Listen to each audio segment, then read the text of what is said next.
Welcome. We are here for the final game of the Missouri State High School playoffs as we watch the 9-4 Lee Summit High School Tigers take on the 13-0 NIXA Eagles.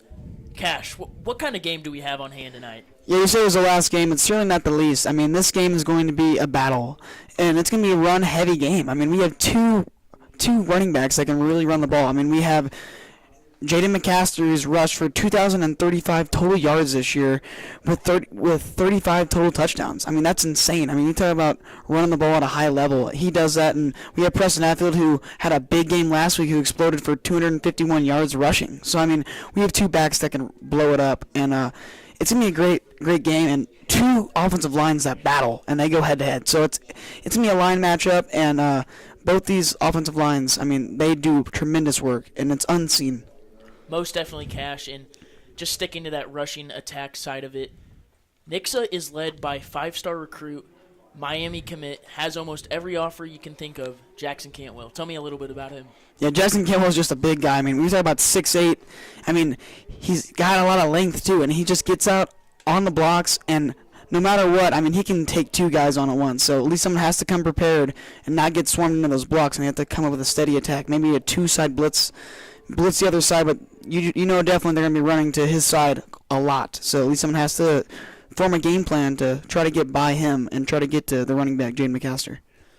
Yeah, these are two teams who have both combined for well over 7,000 rushing yards on the season, and that is just unheard of at the high school level. And both these teams are led by just sensational backs in Jaden McCaster and Preston Hatfield. And just tell me a little bit about how you think these coaches will game plan with such star players in their backfields. Yeah, I mean, it's literally just based off offensive line. I mean, both teams are going to know that the run's coming, so it's just how the offensive line gets off the ball tonight. And whatever defensive line wants to be the better defensive line. I mean, it's just who gets off the ball. And it's a big thing. I mean, forming blitzes, and they know they're going to run the ball, so it's just how are they going to stop it, and how are both offensive lines going to contribute. Yeah, this is two teams that have similar but different offenses at that. Lee Summit is 95-5 run, NIXA 70-30 run. NIXA has a quarterback in Adam McKnight who still has almost 1,700 yards passing on the season along with 19 touchdowns, while Lee Summit has had a little bit of confusion and just overall change at the quarterback position throughout this season. Tell me a little bit about that, Cash. Yeah, I mean, so don't count. I mean, although Nix is a heavy run team, Adam McKnight is a really good quarterback. He can scramble. He's mobile, not as mobile as what Lee Summit faced last week. But I mean, this guy, he's mobile, and we saw him last year play Lee Summit North at Lee Summit North and throw a game-winning touchdown. So you know he's a clutch guy, and he can form game-winning drives. So although they have Jaden McCaster, look at Adam McKnight to make some big throws, and they have some good receivers. I mean, you got Carter Mabe and you have Randy Flint, and those are two receivers that can go up and catch balls. I mean, Carter Mabe is probably the leading receiver on that team, but I mean, Randy Flint can do it all, offensively and defensively. Yeah, Cash, I loved how you pointed out Adam McKnight's just dual threat ability as a quarterback. He has almost 700 yards on the ground this season, and from a quarterback, that's just insane, while still being able to pass for close to 1,700 yards. And I truly believe that Adam McKnight will have a huge effect on this game. I think that if NIXA line can hold up, it's going to be hard for the Tigers to keep up. Yeah, I mean, I can totally see NIXA kind of going off, like throwing the Tigers off by a little bit by passing a lot this game. And, I mean, whatever works. I mean, it just depends. I mean, we know Lee Summit's defense is really good. I mean, they came up in the second half and only held Jackson to 7. And they did the previous week to Liberty, they held them to 0. I mean, it's just huge. I mean, Lee Summit's defense is tremendously good in clutch times. So, I mean, Nix is going to have to find a way to get by that defense. And Jackson couldn't do it. So, I mean, let's see if Nixa can get some drives rolling. Yeah, clutch is a great way to describe this Tiger defense we have on hand. Lee Summit last week had a crucial 4th-and-1 stop that you could argue helped win them the game. I mean, if you don't get that, Jackson is likely going to go down, score, and just take the ball game away. And you almost wonder, because Jackson was up 14 in that game late in the second half. And just tell me a little bit about Lee Summit's resiliency overall throughout this season. Yeah, I mean, it's just like they don't feel sorry for themselves, man. They're just gonna go out there and get a stop. That's what they do best. And it's this defense is so good. Either it's Drew Benassi, Mason Canan, or Dayton Masters. They have guys that swarm to the football, and it could be either one of them. It's huge. So I mean, Carter Duffy's we've seen him all year long. So I mean, he's a big player on this defense. Everyone on this Lee Summit defense, they're dogs, man, and they'll go get the football, and that's what makes them so good. And they trust each other. Yeah. I will say the Tiger defense is going to have a huge task today. They're facing arguably a top 10 defense or offensive line in the nation. And how do you think this younger but still super talented defensive line for the Tigers can hold up? Yeah, I mean, we have Conan Notenstein on the Tigers' edge who has 7 sacks on the year, and he's been a huge guy on the line this year. He started off a little slow, and then once the Tigers started getting hot, he was kind of the main guy on that defense trying to get to that quarterback, and he was there a lot last week, and he got Drew Parsons down quite a bit, and that resulted in Tigers winning. He was a big factor in that, and then we have Hayden Hinkle, who has 5 sacks, who gets to the quarterback really well. So, I mean, those are 2 juniors that started off a little slow because that was their first time really getting in the varsity action. Now look at them now. They're making big plays. Couldn't have said it better. So, Lee Summit, widely known for their double-headed monster in Peyton and Preston Hatfield. You could argue that they are one of the sole reasons that this Lee Summit team has made such a deep run in the playoffs. Also contributed by Karsten Feeney, Drew Benassi, and a number of guys. But just tell me a little bit about these twins and how remarkable they've been. I mean, they're guys that really turned this season around for the Tigers. I mean, they start off 0-4. One of them, Preston, was injured a little bit, and then Peyton had to step up and make some plays. But you've seen how much they impact this team and how big of role models and leaders everyone sees them as. And they're a big players for this team, and they lead them in everything. I mean, when you have Preston Hatfield rushing for 172 yards a game, and then you have Peyton that's jet sweeping, getting touchdowns almost every game, and then, I mean, we saw Preston come out on defense and have 2 pat downs. So, I mean, those are 2 guys that really make big plays, and they're remarkable for the Tigers. Yeah, and it's just been awesome to see these 2 twins just break into the scene. I mean, I feel like they were a little undercover for a little bit. You know, people weren't really too like they were surprised to see how fast, and I like how you said it last week. They're like a slingshot. They just slingshot through the hole, and just seeing them reach their peak acceleration has been super fun to watch this season. Yeah, NIXA just has to find a way to get them down. I mean, that's the main thing for NIXA, because once they're gone, they're gone. I mean, we see that every game. They break out at least 2 or 3 times every game, and they're not going to get caught, man. That's one thing about it. They're not going to get caught, and NIXA has to form a game plan to swarm to the football, and it just can't be one guy getting them down, because we all know that does not work. Yeah, adding on to these amazing players that Lee Summit has and the Twins, they play defense too, and just tell me about the impact that they have on defense that goes unnoticed sometimes. Oh my, yeah, they have a big impact on defense. I mean, Preston kind of won in the game last week on defense with those 2 pat downs. One was really to win the game, and then Peyton comes on. They're really their 2 defensive backs that really come in there. Once they have a deep breath, they're calmed down. They'll come in there after offense, and they're their main defensive backs. They'll come in and get a stop. No doubt about that, and we have a great game tonight just for every fan of football that just enjoys good old-fashioned run. Both these teams, heavy run, little bit of pass mixed in, more for NIXA, but do you think that Lee Summit could sprinkle in a little bit more of the pass tonight, knowing that there's film on their run game? Yeah, I mean, we've seen them sprinkle a little bit pass. I mean, they passed to their sophomore tight end, Max Trio, who averages about 30 yards receiving a game, and he has not been getting a lot of looks last couple of games, but look to see him going for that signature corner route. We see him going on a lot. Yeah, I like how you pointed out how Max Trio hasn't gotten a ton of looks this year as of late. He popped off super early in the season just as a sophomore, 6'5", huge tight end, but I think what's important to point out is how huge of a role these tight ends have had on the blocking this season in Grady Ferguson and Max Trio. Yeah, I mean, Lee Summit has a tremendous tight end crew. I mean, when you have Grady Ferguson, who does really good off the ball, get on blocks, fearless, he's kind of a dirty dog a little bit. I mean, he'll get on those blocks. You have Max Trio, who goes up and gets passes. I mean, he catches everything. And he's a big player for this Tigers team. So looking into the game plans here, we both know these are 2 tricky teams, and just looking at the NIXA play sheet, Jackson Cantwell has 2 carries on the season. And do you think that NIXA could possibly just get a little tricky here and mess with the Tigers' defensive game plan? Yeah, I could totally see NIXA going with a goal line Jackson Cantwell. I mean, I can't see one guy or 2 guys getting that guy down, so it's going to take a whole defense. So I can totally see them using Jackson on that goal line presence a little bit. Yeah, it's weird to say Jackson Cantwell getting the ball, but what an athlete he is. I mean, it's going to be a great test tonight for this Tigers defensive line, but I think if they stay disciplined to their gaps and what they're fond to do, I think they have a chance. Oh, yeah, they have a total chance. And, I mean, both these teams, man, it's going to be tough. I mean, no matter if one team's up 21 or 14, you can't count any of these teams out. They're both 2 tough teams, and they're here for a reason. I mean, this is the state championship. Yeah, no doubt. And I think that this is no doubt the biggest game in Lee Summit football history, arguably for NIXA. They've been here. They've been great as of recent, but tell me how big a state championship Class 6 would mean to both these fan bases and just cities overall. I mean, this is the biggest class in football in the state of Missouri, and this is Class 6 football. This is tough.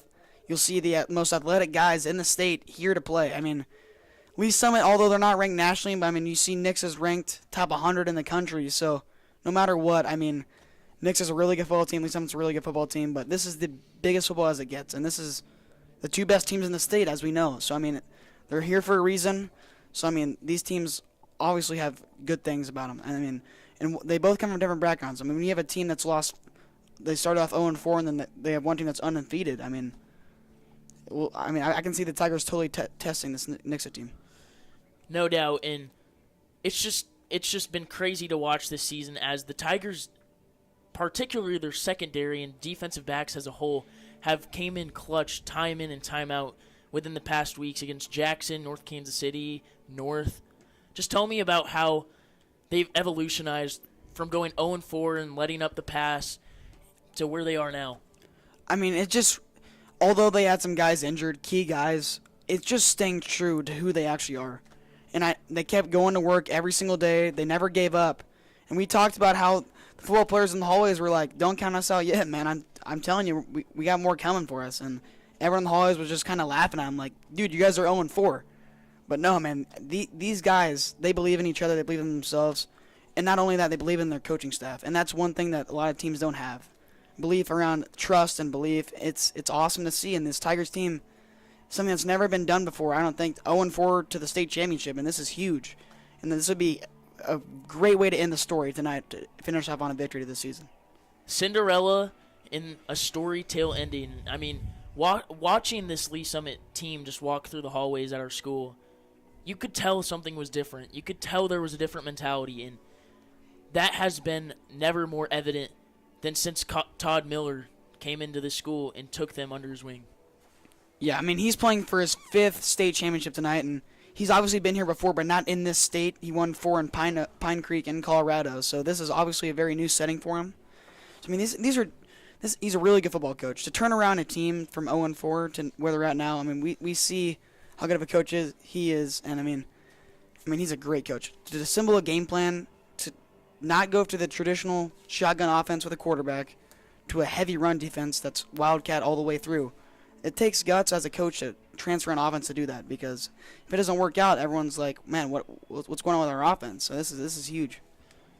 Yeah, I mean, this Lee Summit team started 0-4. I think people might underwhelm that a little more than it should be. I mean, coming back from an 0-4 start in high school football, let alone, there's only so many games in a season, and this team hasn't lost a game since starting 0-4. And while they're still the underdogs in this game to NIXA, I truly believe if they give it their all, I mean, they can win state. Yeah, most definitely. I mean, don't count the Tigers out. We've seen that all year long, and they're a team that they're the underdogs, man, and they're going to come here and play hard. They're a little bit dirty, but I mean, they're going to get the job done no matter what it is, and they're going to play hard. So, and Nix is going to play hard. So that's going to make these 2 teams. That's why they're both really good teams, because you don't play one hard one game. I mean, they're one team is bounced out, and that's how Class 6 football is. It's competition every single game. Both fans have traveled amazingly, and it's been super cool to just be in this stadium, in this atmosphere, once in a lifetime opportunity for me and my partner over here, and just watching this Lee Summit team continue to combat all these injuries and whatnot. It's just been super fun to watch as a fan, but also a student at Lee Summit High School. Yeah, man, it's awesome to walk through the halls as a Lee Summit High School Tiger and just know your team's going to play in a state title for football. I mean, that's huge. I mean, football is a big part of in every school, and for Lee Summit, I mean, it's been a big part of our school this year. I mean, the vibes across the school have been insane.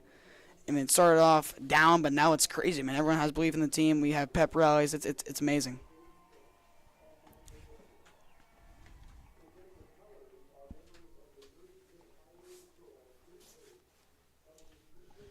Yeah, Cash, just adding on to that thought of yours, I mean, these are two teams that come from widely different communities. I mean, NIXA just outside of Springfield, Lee Summit just outside of Kansas City.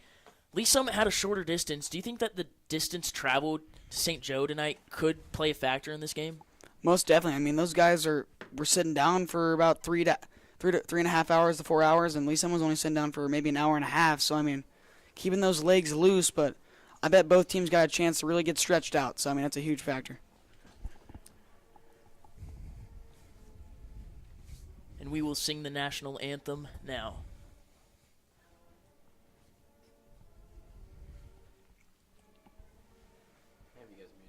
All right.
We are now going to send it off to our Lee Summit hype video to get these fans at home riled up. Send it away to you, Gavin. Let's get hype.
Does it roll? Does it swing? Does it have a busted spring? If you call Door Systems, we have everything. That's 524-8535. Ask for me, Dory. That'll get you 10% off, you know. Hey, I'm no ding dong. Call us. Don't forget the 816, silly. Ask for me, Dory.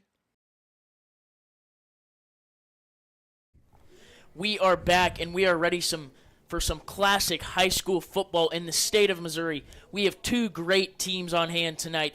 We have the undefeated NIXA Eagles taking on our hometown Lee Summit High School Tigers, sitting at 9-4, looking to capture their first ever state championship win. Cash, just give me a little bit of a brief introduction of how big of a game this is for both fans. I mean, basically, both these schools never won a state championship in football. So, I mean, this is huge for both teams. Although NIXA made it last year, they're still hungry to win it, man. I mean, to go and lose, you always want to go back. And that's one thing NIXA's trying to take out of this. And Lee Summit, man, this is the first time they've been here in 40 years. So this is huge. I mean, 40 years, they're trying to win one, man. And that would be huge for the school. Both schools, that would be insane for. And, I mean, for both schools not to win it at all in their history, I mean, it's big for both schools and both districts. I mean, it's things that's never been done before, and it's going to rewrite history. So, Lee Summit is one of the oldest high schools in the Kansas City area. They've had a football team for well over 100 years, and this is the biggest game in Lee Summit football history. They are significant underdogs tonight, according to the media and newspaper. But I truly believe that if this Tigers team comes out fighting, they have a great chance to win tonight. Yeah, and I mean, you say underdogs. I mean, I feel like that doesn't even affect Lee Summit anymore. I mean, when they were predicted to lose by over 40 or 50 last week to Jackson, I mean, they've been underdogs every single game in the playoffs, and they just view that as, man, I don't care. I'm just going to go out there and beat you. And they prove it on the field every game. And NIXA, I mean, they're favored to win every game, and they take care of business. So, I mean, it's two teams that take care of business. They're tough football teams, man, and they're going to get after it. It's going to be a physicality game. Both super fun teams to watch. Lee Summit, I'm not going to lie to you, they have a little bit of a boring offense that relies heavily on Preston Hatfield and Karsten Feeney, while this NIXA offense has about a 70-30 pass-run ratio, with run being prioritized in Jaden McCaster. Just give me a rundown on how big of an impact in this game both running backs will have tonight. They'll make a huge impact, and both these running backs kind of play kind of the same. Both a little bit of slingshot backs, quick, exclusive, shifty, whatever you want to call it, man. They're gonna get after it, and one man, you can't tackle these guys with just one guy. They're gonna juke you out, or they're just gonna plow right through you. They're strong, and they're just athletic backs, man. They're gonna get after it. So I mean, they're gonna be a huge impact in the game, but don't count the passing game out for both teams. Neither of them are super big backs, but I feel like that's what makes them so elusive. Guys underestimate how easy it's going to be to bring them to the ground. And as we've seen in the past couple weeks, Preston makes one juke move, and he's into the end zone. Yeah, I mean, when you talk about a running back for rushing for 36 touchdowns, rushing, I mean, that's huge. 36 touchdowns and 13 games. That shows how heavy this team relies on Jaden McCaster. And it shows how heavily Lee Summit relies on Preston Hatfield for rushing for almost 200 yards a game in the playoffs. So, I mean, it's huge. And, I mean, both these teams rely on each other so much. And we know the fans are going to be acclimated to this game. It's huge. It's going to be a big game, man. As we watch both teams take the field, NIXA all white with the red eagle on the helmet. Lee Summit all black. What a jersey mashup we have on hand with Lee Summit with the gold helmet, claw, and the gold numbers. Wow. Two teams that are bound for success. Only one team will walk away with a state championship. And to be honest, my prediction's up in the air. I leaned NIXA at the beginning of the week, but I'm starting to lean Lee Summit right now. This team has so much fight and such a great underdog ability to come back and win games. Yeah, I mean, especially Lee Summit, man, they're dogs, man. I mean, these guys get after it. I mean, like I just said earlier, I mean, they've been underdogs every game, and it takes courage to go out there and beat these teams that are ranked ahead of you to show, man, what's up? I'm going to prove to you what we can actually do on the field, and that's what they do every game. And NIXA, I mean, these guys, man, they get after it. Offensive line is the best offensive line in the state. I would say Lee Summit is a close second to that. They're really close, not too far behind, but when you have a 5-star Miami Hurricanes commit who's getting paid a lot of money, I mean, that just shows how big of a leader he is on this offensive line. As we watch these Tigers take the field, we see star receiver / running back Karsten Feeney carry the Missouri flag, followed by star linebacker Dayton Masters with the American flag. And that really symbolizes what this team is fighting for. They're not fighting for themselves. They're fighting for their city. And that's more evident ever than now.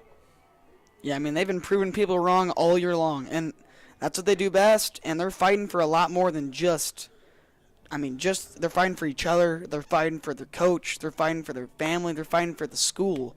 And that's what they're doing, man. They're trying to prove everybody wrong.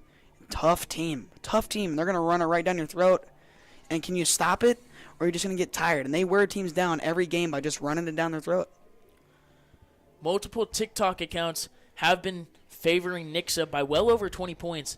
And I just don't know if I see that happening tonight because of Lee Summit's offense. It's a slow, steady offense, but once they break through, they're gone and they're in the end zone. And I think this game really could depend on how well this Tigers defense is able to handle this powerful NIXA offensive line. Yeah, I mean, NIXA's offensive line, they're going to go get you, man. And they're big, and they're going to fall right on top of you. And they're just going to just physical. They're a physical offensive line, and that's what they do best, man. They're super physical, and at least some of the offensive line is kind of similar, but just not as big as NIXA's. And NIXA's, I mean, strong, strength, and whatever you want to call it, they'll get after it. I'm sure everyone at home watching this knows, but NIXA is led by star tackle Jackson Cantwell, 5-star commit to Miami, has almost every offer in the book. And some people at home are saying that this Tigers defensive line has what it takes. Some are saying this NIXA offensive line is just going to manhandle them. I truly don't know what is bound to happen tonight, but I know that it's going to be a great rushing attack and great play at the line of scrimmage. Yeah, I mean, when you have two offensive lines that go out there and can compete, I mean, it's huge. And, I mean, both these defensive lines do a really good job, too. And we already called out Conan Notenstein and Hayden Hinkle, but, I mean, NIXA has some really good pass rushers. I mean, when you have Wyatt Isaacson, Reed Wilson, I mean, those guys get after it. And Reed Wilson averages 12 tackles a game, so that's big. It's kind of similar to what at least someone has in Drew Benassi. I mean, those guys Reed Wilson and Drew Benassi are kind of similar. They fly to the football, man. I love how you brought up Drew Benassi. He has been a staple of this Tiger team since he joined. I mean, just since freshman year, he has been powerful to watch. I mean, I feel like the way he plays just kind of gravitates to how his teammates play. I mean, Drew Benassi, I like how you said last week, he's like a bee. He just buzzes to where the ball is and makes a hit. And that really just shows what type of team and defense this Tiger team can produce. Yeah, man, if you make him mad, he'll sting you, too. I mean, he's a big hitter. And, I mean, that's why I call him a bee. He buzzes around, makes plays, makes big hits. I mean, he'll deliver that sting that those bees really do. I mean, and he does it really well. And he's a big leader on this defense, and he is this team captain on this defense. I mean, he's kind of the commander. So is Dayton Masters. And those two guys are going to be big, big players on this defense tonight in order for the Tigers to win the game. Both these teams from big cities coming to a smaller city in St. Joe, home of the Chiefs training camp. Both had to travel far and wide, but we are here as we await the coin toss. Yeah, I mean, these 8 guys walking out right now as team captains. I mean, they're never going to forget this moment. They're going to walk out here, and they consider themselves as leaders for this team. And I bet the coaches picked that, but I'm guessing the teammates all chose them to be leaders too, and they've also done a really good job, obviously, to be in the state championship. So, no doubt about that. For the Tigers, we see Dayton Masters, Holden Waring, star receiver Preston Hatfield. Yeah, I mean, those 4 guys, I mean, Holden Waring, I mean, he's the commander of this offensive line. I mean, he's a senior. He started almost all 4 years. I think he started 3 years of his high school career, at least in my high school. And he's played center, some guard. I mean, and he's kind of the commander on this offensive line. I mean, he's the leader. And you see him rarely mess up, man. I mean, he gets over the ball. He's a little bit undersized, but he gets after it, man. One guy we can't forget out there that's at midfield, Karsten Feeney, saved the best for last. Truly an all-around great ball player, currently committed to Northwest Missouri State.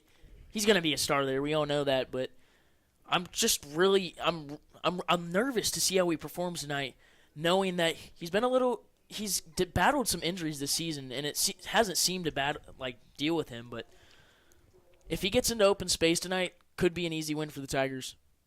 Yeah, I mean, Karsten Feeney, I mean, he's a Northwest commit, but I'm surprised he's not getting bigger looks from bigger D1s. I mean, He's fast, really good teammate. I mean, and he's a receiver too, so he can really do it all. He's kind of listed as that athlete position. You'll see him go out on jet sweeps.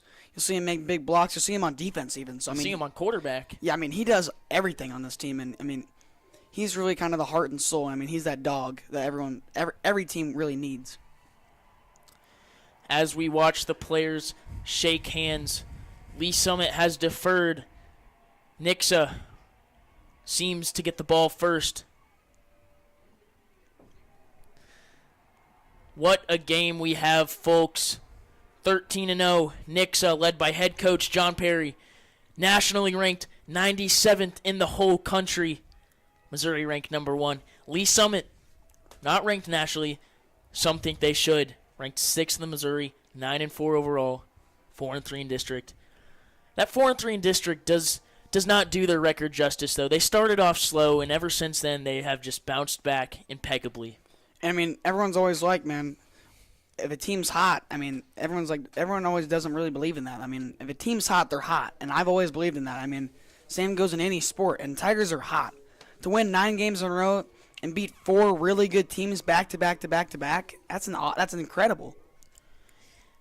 As the clock hits 0 on the pregame, we watch as number 37, Jonah Fields for NIXA, awaits to kick the ball deep towards Preston and Peyton Hatfield.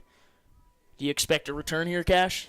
I wouldn't kick at one of these guys. I mean, we've seen what they can do on the kickoff return and the punt return. I mean, they take care of business, and I've rarely seen them even do bad on those. I mean, they always return them out to be really good field position for. The crowd is loud, and the kick is away. It's going to be fielded by Peyton Hatfield near the 2-yard line. He has a hole. He's going to cut back left. Jukes one guy, has another hole, and he's going to get down near the 26-yard line. Great return for the Tigers to start off this state title game. Yeah, not only a really good return there, but really good job of that kickoff return team for giving Peyton Hatfield some blocks. I mean, he had some room to work with there, and I mean, he kind of capitalized to get all the way up to the 27-yard line. Yeah, I think NIXA might learn early not to kick it deep to either of those twins. I mean, either one you get the ball to, and if they find space, they're gone. Yeah, he just went right down the middle there, and really good job by the blockers. As Lee Summit takes the field, as I said, Lee Summit in black, NIXA all white. Lee Summit going to come out with Karsten Feeney, Peyton Hatfield. In the shotgun. Peyton's going to take the snap. He's going to go left. Jukes one guy. Has the first down, and he's out of bounds near the 42-yard line. What a play. Yeah, like I said earlier, you can't tackle him with one guy only. I mean, you got to get multiple guys to swarm to the football there, and there was really no one there. They just kind of had to swarm to the football towards the end of the sideline there, and that's the easy first down for the Tigers, and they'll take that all day. Yeah, if Lee Summit can get that many yards every play, they will take this ball game away right from the NIXA Eagles. As Lee Summit lines up again, Preston lined up at quarterback. Peyton, his brother, lined up to his right. He's going to go right, follows his blocker, has a decent hole, and he's going to have about 6 yards. Yeah, really good job by the offensive line for pulling, getting that second level. Almost broke out there, about a half second away from breaking out for that end zone call. But really good job by the offensive line for operating with the run. And great job by Preston for going out the butt of those offensive linemen. Lee Summit already moving the ball almost towards midfield. Preston Hatfield in at the Wildcat / quarterback. 3 lined up to his left. He's going to follow them. Dashing to his left. Cutting back. He's going to be catapulted down, but he might have the first down. Yeah, I mean, they laid the hit there. And, I mean, I'm sure Preston felt that one a little bit. I mean, they picked him up a little bit and just slammed him down. And that just shows the authority Nix is playing with right now. But not so close yet. I mean, that's a first down. I mean, don't get Tigers started yet. I mean, that's a first down. Yeah, I think all Hatfield cared about there was the first down. You can care about hits, but that's not what gets you wins. Preston, 2 in front. Peyton, his brother, to his right. He's going to pitch it off to his brother Peyton. He's cutting right. He's going to be down near the 42-yard line of the NIXA Eagles, getting about 8 yards. Yeah, I mean, you saw Grady Ferguson on that right side doing that block, pushing that defensive back in order for that play to work, and that resulted in a big gain. And I mean, the Tigers are moving the chains nonstop right now because it's all because they're blockers. They're getting out and hitting blocks. That is the story of this Lee Summit team that goes unnoticed. This Tigers offensive line has stepped up to the occasion time and time again, and they are proving that on this opening drive, facing a 2nd and 1 with Preston lined up in the shotgun, motioning Grady Ferguson all by himself. He's going to cut back again. He has a huge hole. 20, 15, 10, 5, touchdown Tigers! Preston Hatfield with a 42-yard touchdown run to give the Tigers an early 6-0 lead. And they woken up, man, and then they blew up that hole. And what I say last week, he's like a slingshot. He slingshot right through that gap, right through that little A gap, and he was gone. There was not a guy behind him within 10 yards. I mean, they knew he was gone. And the offensive line did a really good job pulling those 2 guards, really pulled up, making that A gap wide open, and they got to that second level in plenty of time. That is one of the best opening drives I think I've ever seen from this Lee Summit team as we await Sully McCarthy's PAT held by J.D. Hall. And that's what you call double trouble there. I mean, you saw those 2 twins doing their thing, and that was all them there. But the thing, and most importantly from that drive, is that their offensive line, their blockers, their receivers, they all trust those twins. And that's why I call them double trouble, man, because they'll get you in trouble early. And that's exactly what we just saw. And the kick is good from Sully McCarthy. Not the best snap, but he puts it through the uprights as the Tigers take an early 7-0 lead with just under 10 minutes left in this opening first quarter of action. Yeah, I know Knicks' defense right now is kind of shaking their head. They were not playing physical at all. They got to get off those blocks in order for them to stop the Tigers.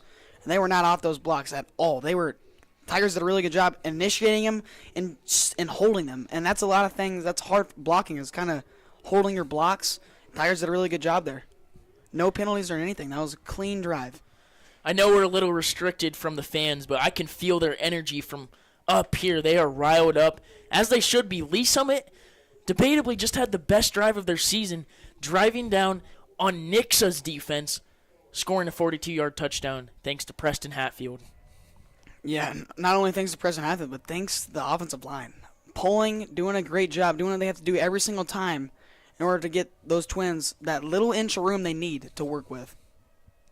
Sully McCarthy set to kick it away too deep for NIXA. It's going to be a squib kick, and it's going to be covered near the 43-yard line. A little bit of a questionable decision there. It's going to be covered by number 3, Carter Mabe. I mean, that's one thing. I mean, that would have really been a momentum shifter, but, I mean, I don't know about that. I mean, I think the Tigers kind of really trust that defense, and I don't blame them. I mean, I would be trusting them after those couple weeks they've been having. Shutouts and everything. Yeah, I'm not too sure about that play call from our Tigers special teams coordinator, but I'm sure he liked what he saw. Did not pan out, but that kind of sets the tone for what this Tiger team has in store for the rest of this game. Yeah, I mean, they're going to come out confident, man. This is the last game either way, so they're going to try to give every single thing they have to work with right now. Adam McKnight in the shotgun. Jaden McCaster to his right. He's going to QB draw, and he's going to get pummeled near the line of scrimmage for just a gain of 1. And that's huge. I mean, this guy is not as mobile as the Jackson quarterback last week. So, I mean, they're kind of used to that mobility in that quarterback play right there, and they blew it up. They did exactly what they were supposed to, and Adam McKnight had nowhere to go. That was big. Kalen Queen, Hayden Hinkle just collapsing in there. 2 huge juniors that have came up huge these past couple weeks for the Tigers defense. Yeah, 2 juniors that really the defense has been kind of relying on. Adam McKnight motions. Graham Kolbick motions another. He's going to hand it off to Jaden McCaster. Fakes the throw, but he's going to be tackled for about a gain of 3 yards. And that's Carter Duffy and Dayton Masters in there for a huge tackle. Dayton Masters, man, I mean, to average 8 tackles per game, and that's another one of those tackles that he really does well. And look to him to start knocking those balls out. I mean, he leads this team in fumble recoveries, and he leads this team in caused fumbles. I mean, he's huge in both categories. NIXA trying to avoid an early 3-and-out. Trips near the top of my screen. Jaden McCaster lined up to his left. He's going to throw it, and he has a receiver. That's number 2, Randy Flint, and he has the first down. Yeah, we talk about Randy Flint. I mean, he averages about 40 yards receiving per game, 11 total touchdowns on the year, so he kind of likes that jet sweep, and he also likes those deep passes. And like we said before the game, don't count Nixa's passing out yet. Adam McKnight can step in and make some throws. He's got a lot of arm strength. Huge third down conversion there for the NIXA Eagles, trying to avoid a 3-and-out. Now looking to capitalize and score. Adam McKnight in the shotgun. McCaster lined up behind him. High snap. It's going to be a draw, and McCaster's going to carry it forward for about a gain of 4 yards, and he's going to be corralled by Conan Notestein. Yeah, Nixon missed their opportunity by about a half second due to that high snap. McCaster kind of had a little bit of a gap there, forcing Nixa to be a little late, so Tigers had enough time to adapt and blow that hole up. Still a good gain of 4 from Jaden McCaster, proving how great of a back he is with limited help. Adam McKnight checking in. 5 wide, 3 at the top. He's going to fake the draw, and he has a receiver, and it's going to be caught by number 1. And he has a first down. What a catch. He had to go across his body to make that catch, and it was kind of a little bit of a bad throw there right behind him. And there is a flag, but I think Nick said this might be a little bit of a holding call, but great catch by Jaden McCaster, and that kind of shows his dual threat, what he can really do in the receiving game and the rushing game. Look to see him get a lot more receiving action. Yeah, that's a big penalty as Nixa looked to be moving the ball down the field, but it's going to result in a 10-yard penalty. And those are the penalties that kill you in huge games like these. Nixa trying to capitalize again. Adam McKnight, 5 wide. Audibling. Little confusion at the line of scrimmage.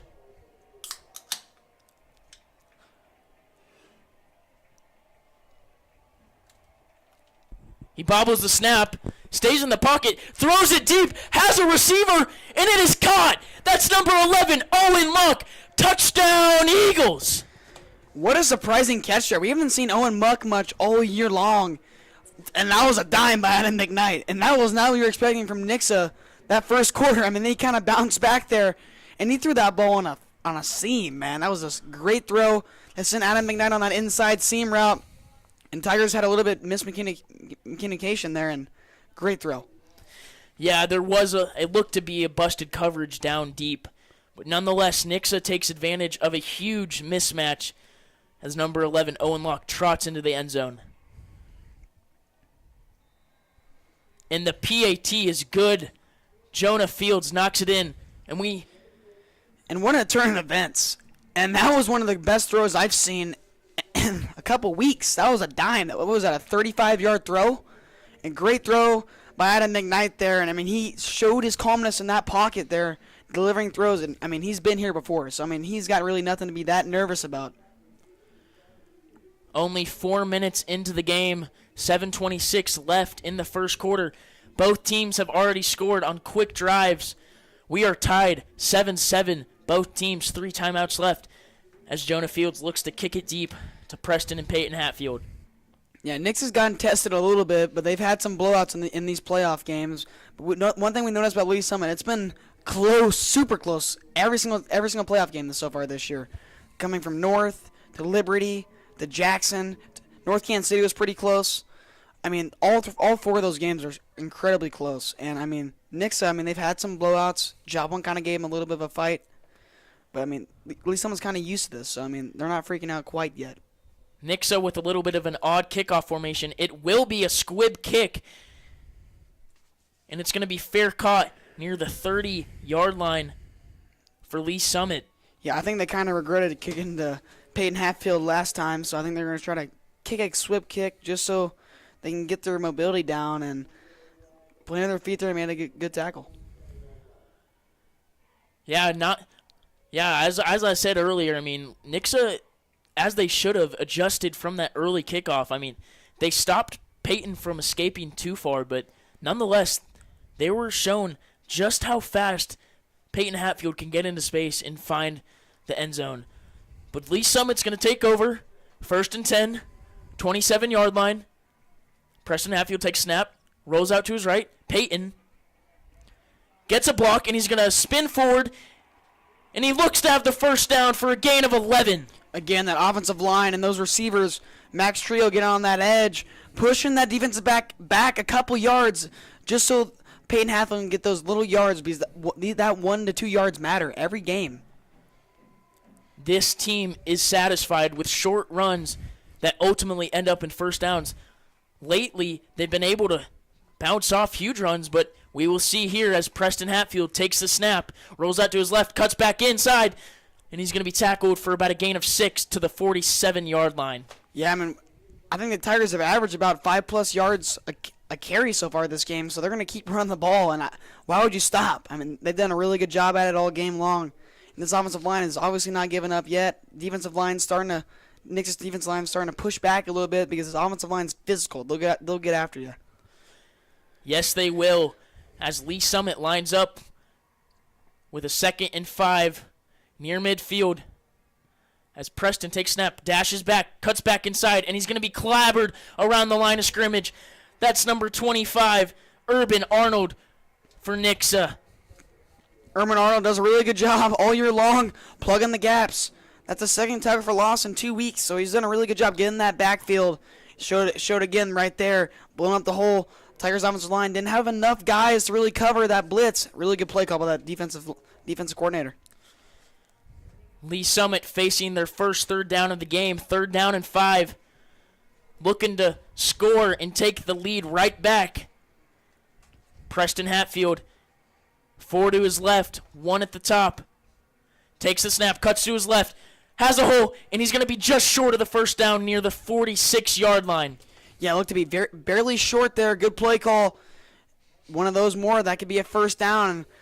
They are in 4th down territory right now, so, I mean, you can see them going for this. I mean, we see them go for it all the time. So, I mean, I feel like anywhere's 4th down territory for this team. yeah. 4th and 1. This is where dreams are made. Preston Hatfield lined up in the shotgun. Same formation. Takes a snap. Cuts forward. Nothing fancy as he powers forward. And he has a first down near the 45-yard line of the Eagles. There he is again, breaking tackles. And when it's time to make a game-winning play, he does it every time. And offensive line's going to contribute to help every time. And that was a great play call there. Sticking to what you know best. Running right down the middle, man. That's exactly what they did. Great job. When you have such a big offensive line in Lee Summit, you just got to power it forward and push it through their throat. As Lee Summit takes over 1st and 10 near midfield, motioning 2 offensive linemen and Holden Waring. Karsten Feeney takes snap. He's going to cut forward, and he's going to be stopped for a short gain of 1. Yeah, and to go back to that last drive, that last play, all week long we heard about NIXA's offensive line. And don't get me wrong, really good, probably best in the state, but no one mentioned Lee Summit's offensive line, how good they really are. And Lee Summit, their offensive line, they're dogs, man. They'll get after it. When you have Will Seiler, Holden Waring, those guys, strong dudes, they're kind of the commanders on this offensive line. 2nd and 8. Karsten Feeney still in the game at Wildcat, 1 at the top. He's going to take the snap, dash to his left, follows Grady Ferguson's snap, and he's going to cut forward, and he has a first down as he's pushed out of bounds by number 7, Reed Wilson. Yeah, and Feeney does that really well. He gets that outside every time, and it works, and that's a first down again. And it's either the Twins going out the middle, cutting back outside, but we usually see Feeney run right to the outside for that first down, and that's what Feeney does the best. Getting to the outside, using his speed, using his strength to plow over guys. Right there again. Feeney, primarily a defensive player, comes in for a select few of offensive snaps, comes back out as Preston Hatfield takes over. Tigers at the 34-yard line of NIXA. Hatfield takes snap, cuts to his right, pushes forward, and he's going to be stopped near the 30-yard line, setting up a 2nd down and 6. Yeah, and really good job there by that NIXA defensive line. They're starting to push the Tigers offensive line back a little bit every single possession. Every single play, and they're doing a really good job by that. These linebackers are starting to blow it up a little bit. They're starting to be more aggressive, calling more blitz. As we tick under 3 minutes remaining in this first quarter of action, Lee Summit looking to drive and take that lead right back from the Eagles. And they are closing on the deal. Peyton Hatfield motioning out. Preston takes the snap. Follows his brother's block, has a huge block, and he's going to be pushed out of bounds near the 18-yard line. And that's a first down again, and they're going right off Grady Ferguson's butt every play. And he's the grinder for this team. He'll do anything to win, and he's one of the reasons why they're here right now in this state championship game. He's that dog, man. Lee Summit going hurry up. Preston Hatfield takes snap, cuts forward, spins. He's going to be no, the play is going to be blown dead by the ref. Looks like they got off the ball a little too quick there.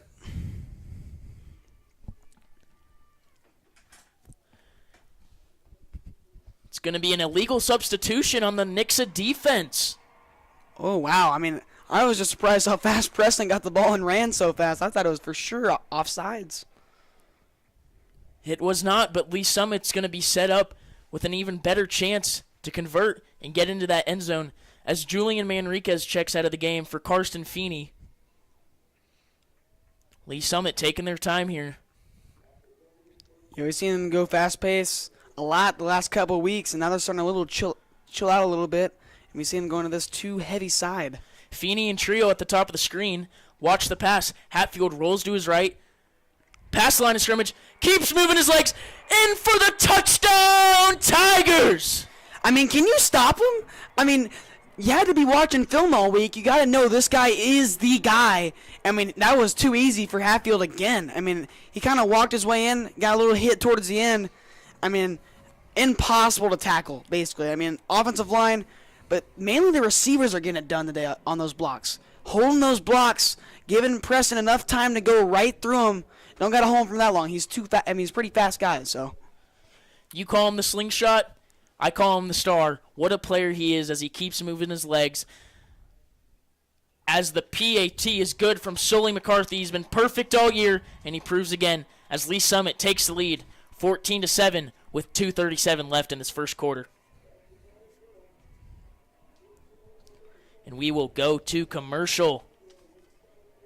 Does it roll? Does it swing? Does it have a busted spring? If you call Door Systems, we have everything. That's 524-8535. Ask for me, Dory. That'll get you 10% off, you know. Hey, I'm no ding-dong. Call us. Don't forget the 816, silly. Ask for me, Dory.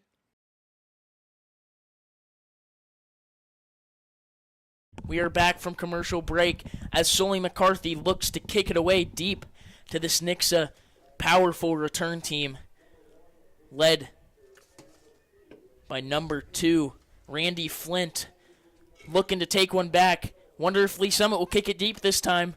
They didn't last time. Yeah, I mean, Lee Summit tried to catch him off guard there, and I think they're going to try to kick this one deep so it doesn't give NIXA that good a field position.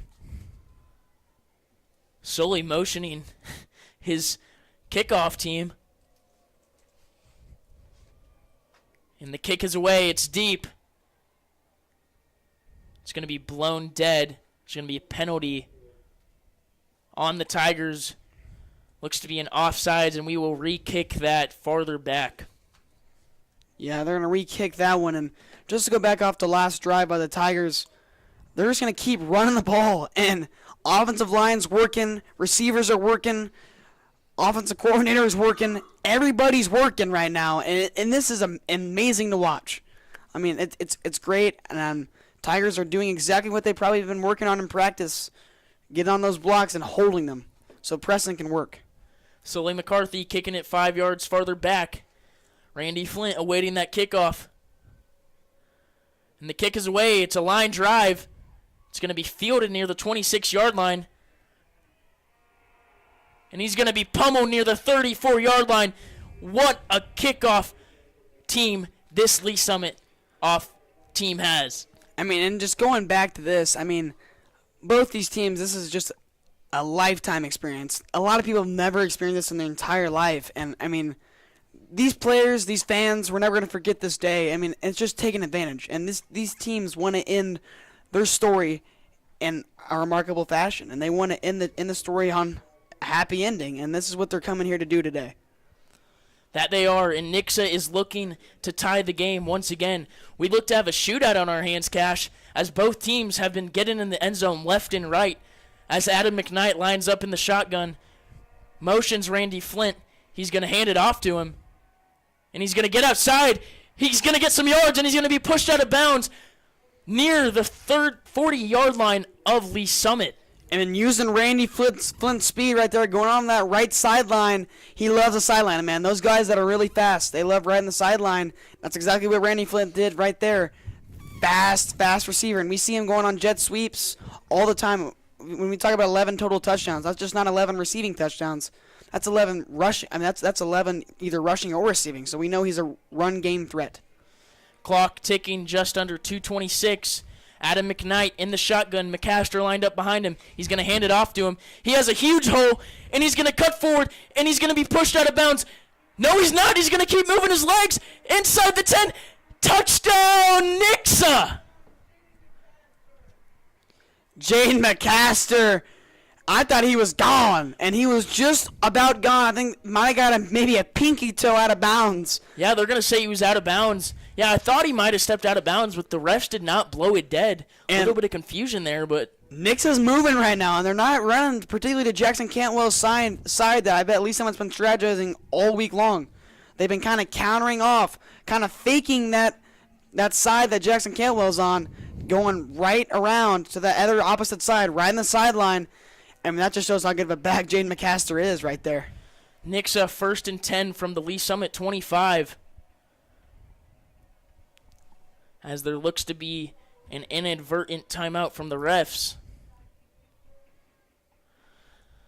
Clock malfunctions, pushing this first quarter end farther back. 2 receivers near the bottom. Adam McKnight in the shotgun. McCaster lined up directly behind him. Crowd is getting loud. He's going to take the snap. He's going to hand it off to He's going to hand it off again, and he's going to be pummeled near the 21-yard line for a short gain of 3. That's Kalen Quee in there again. And Tigers look to be having more success when they start blitzing a little bit more, and we're going to see that a lot more because every single time the Tigers have blitzed, it's been a tackle for loss where they've just been blowing Jaden McCaster up, and NIXA has nowhere to go.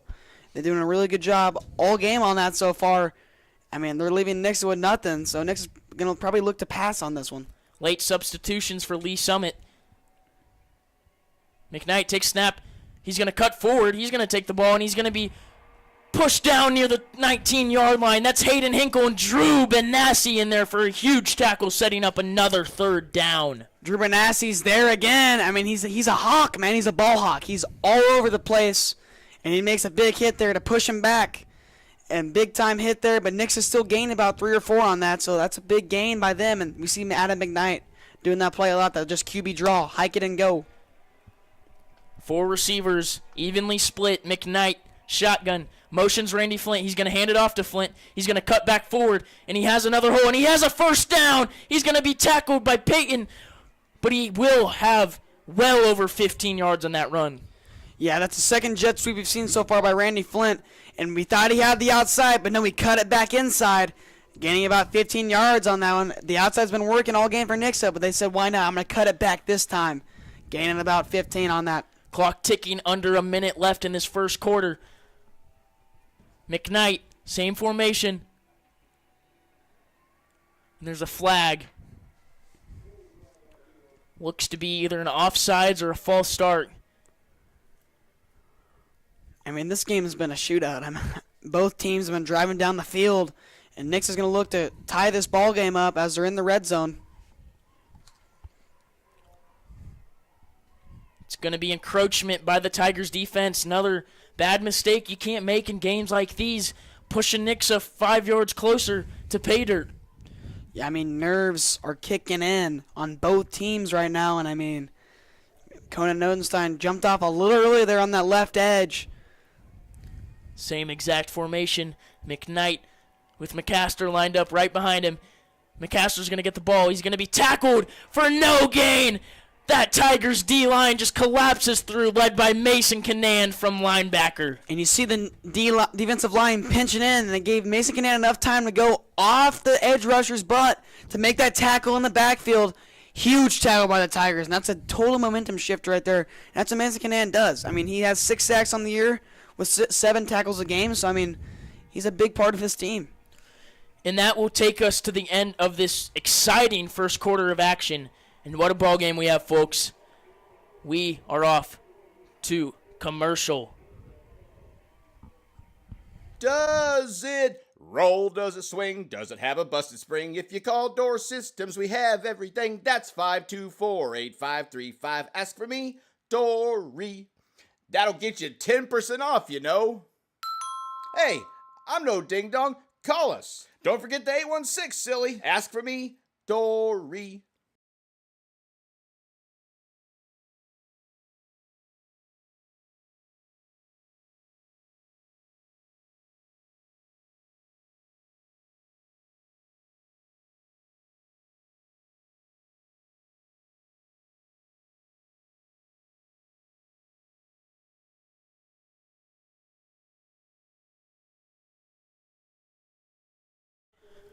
We are back in this second quarter of an amazing football game we have in the Class 6 state championship of Missouri high school football. Lee Summit leads 14-7, but NIXA is threatening and basically closing in on another touchdown drive. What a shootout we have here. Yeah, I mean, both these teams want to end in a great story, and, I mean, they're fighting for a lot right now. I mean, to win a state championship, not many people do, and this is huge, man, especially when it comes to football. Weldon and Kubik in motion. McCaster goes in motion too. McKnight by himself. It's going to be a fake QB draw. He's going to pump a pass, and he's going to lunge over. Touchdown, Eagles! And that's a play we see the Buffalo Bills do with Josh Allen. And we know Adam McKnight's that taller version of a quarterback. He's about 6'5", and he does that little fake and just runs it himself. I mean, when we give quarterback comparisons, we'll totally give Adam McKnight that Josh Allen kind of comparison. Big, tall, and he does it right there again. And I told you, man, he's a run game threat. He just kind of moves around like a little bit of a Josh Allen type of quarterback. He does, and he throws it like it too. He has a rocket arm, and that proved last drive as NIXA looks to tie this game at 14 with just under 12 left in the second quarter. Yeah, man, this has been a dogfight so far, and it's exactly what he expected it to be. And this is huge, man. And the kick is good. Tim Mann connects it once again. We are tied at 14-14. We have a shootout, folks. Don't expect this one to go away quickly. Lee Summit been able to run it very effectively. NIXA doing a little bit of both. We are tied. I mean, both teams, what they have to do in order to... NIXA kind of has to stop the run. I mean, not kind of, but they have to. You can't let Preston get that much room because you know what he has to work with. Give him about a foot, and he's gone in the end zone. So, I mean, you got to clog those gaps. Got to force him to go backwards, and got to force him to kind of get on his toes a little bit. And NIXA has not been doing that. And Lee Summit's done a really good job at executing at those plays. And for Lee Summit, they got to slow down this NIXA offense. Yeah, and on that last drive, there's a reason Adam McKnight, the quarterback, by the way, has 620 yards rushing on the season, along with 10 rushing touchdowns. Just truly proves the type of player he is and what he brings to this NIXA offense. Yeah, he has about 30 total touchdowns on the year, and 19 of those are passing, and 11 of those are rushing. So, I mean, it shows how big of a threat he is in both those games. And, I mean, Tigers are used to playing those teams. It's going to be an onside kick, and it's going to be barely covered. That's Mason Canandon on there. Wow, Tigers catch a break. Yeah, they kicked that right to Mason Canandon's shins, bobbled it, had to get right on top of it right there. And good job by the Tigers for getting on top of that because that could have been bad. Yeah, Mason Canandon doesn't have much experience handling the ball, so can't really throw too much blame there. Still fell on top of it.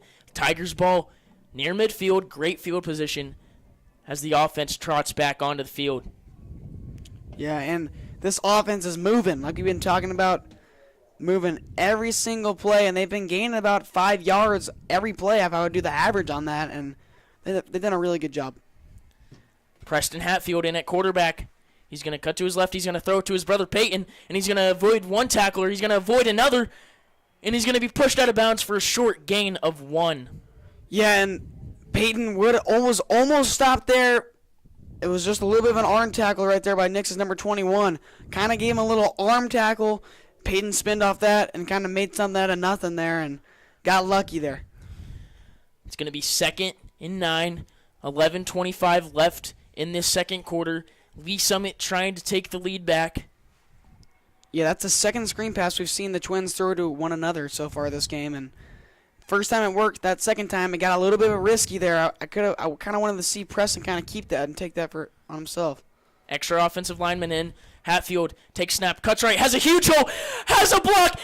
30, 25, 20, 15, 10. He's going to be pushed out of bounds at the 5. What a run. 50 plus for Preston Hatfield.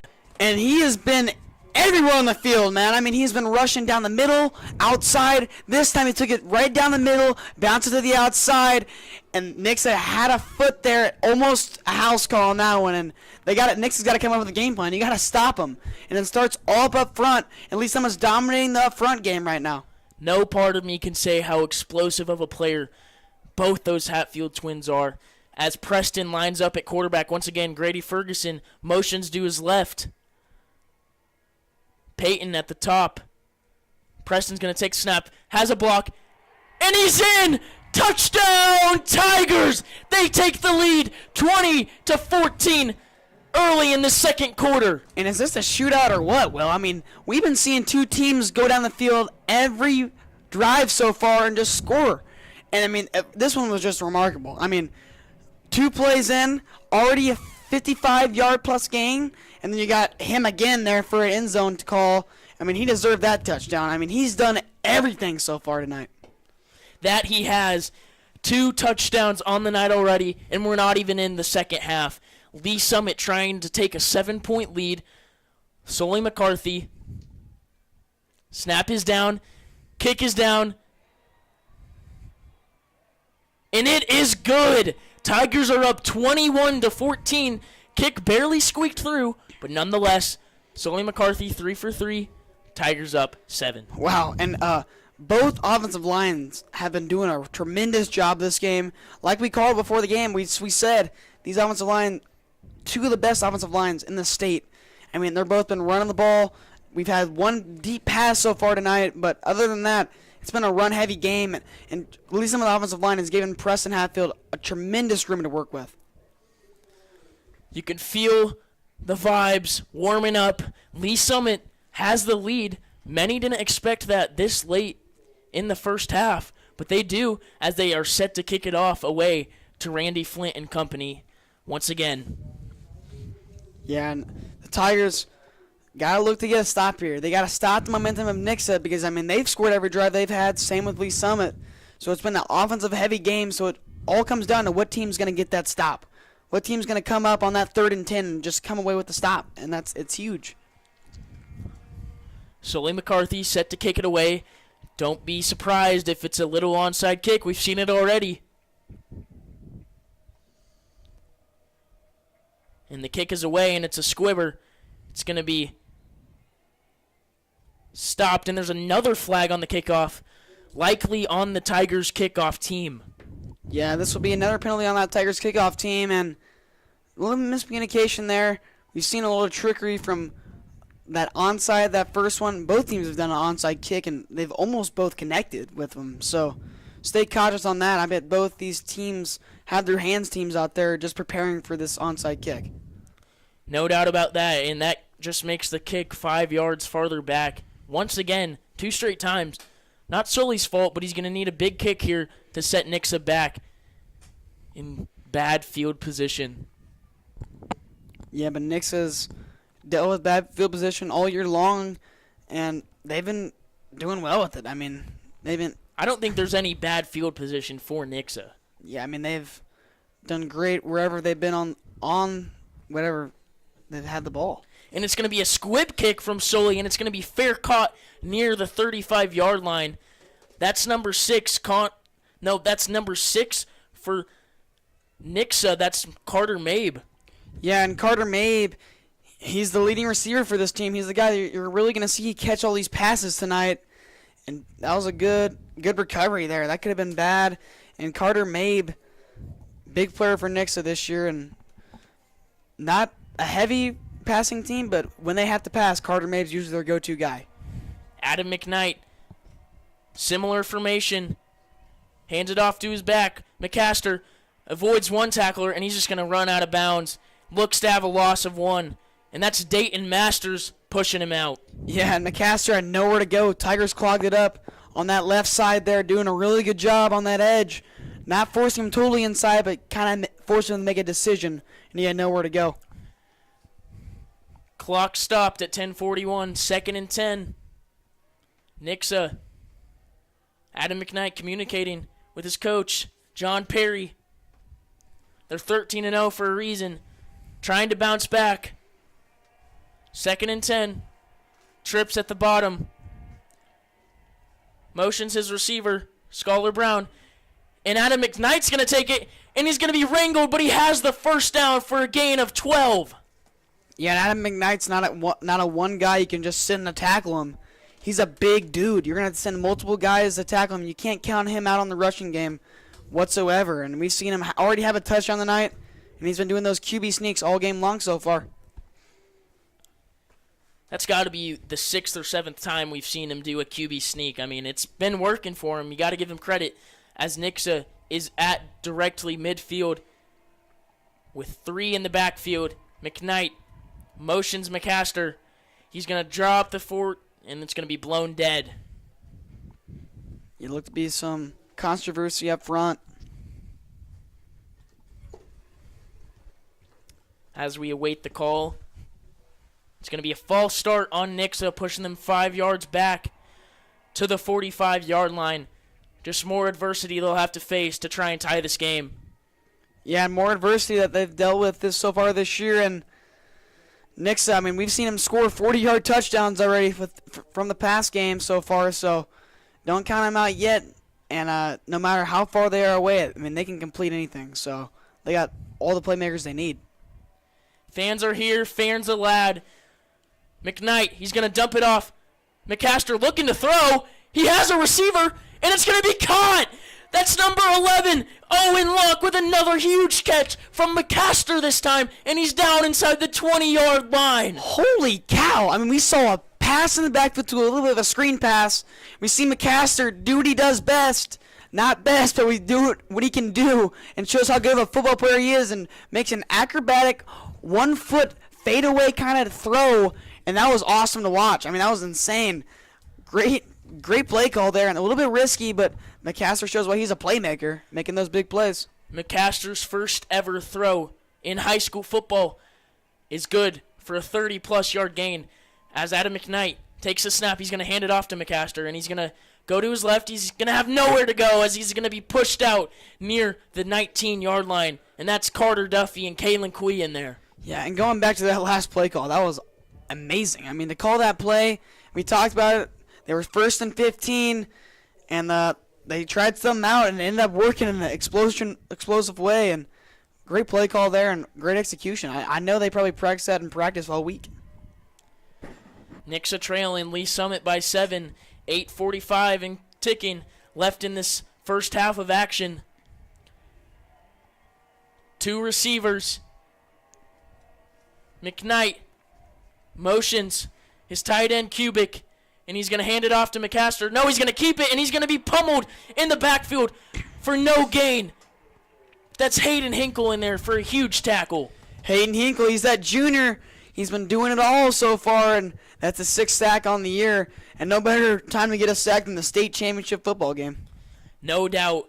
And there is an injured Tiger on the field. You hate to see that. Yeah, I mean, we do hate to see that. That is the star safety. Dayton Masters down right now. And that could be a big, big cost for the Tigers, and he's a big-time player. He's been dealing with injuries all throughout the season. Been such a huge player. We can only send him our prayers as the medical team goes over to help. Yeah, and we're going to keep talking about how good both these offenses have been doing so far this game. And we will go to commercial break. Does it roll? Does it swing? Does it have a busted spring? If you call Door Systems, we have everything. That's 524-8535. Ask for me, Dory. That'll get you 10% off, you know.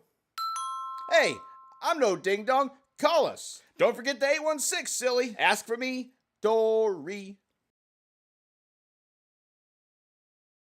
We are back. NIXA looking to score. Lee Summit just suffered a bad injury. Yeah, I mean, that's a big player that you cannot have go down. Hope to see, at least someone's going to hope to see him come back in the game. We'll let you know. Crowd is hyped. 3rd and 8. McKnight in the shotgun. He's going to take the snap. Roll back. Looking deep. Looking to the end zone. And he has Randy Flint in the end zone for a touchdown, Eagles. What a throw and a great route. That was perfect timing. You saw Randy Flint give that little hesitation on that 10 yards. Looked at the quarterback, faked the defender out, thought he was going to come back to the ball, but he was just going to keep going deep. Randy Flint, great route, great timing, great throw. NIXA can't ask for anything better than that. What a throw, and what throws we've seen so far from Adam McKnight. He or Preston Hatfield is definitely my player of the game up until this point. Already 2 touchdowns through the air and 1 on the ground. NIXA looking to tie the game. Yeah, we see 2 playmakers here. Tim McMahon drills it, and we are tied at 21-21 with 7:53 left in this first half of football.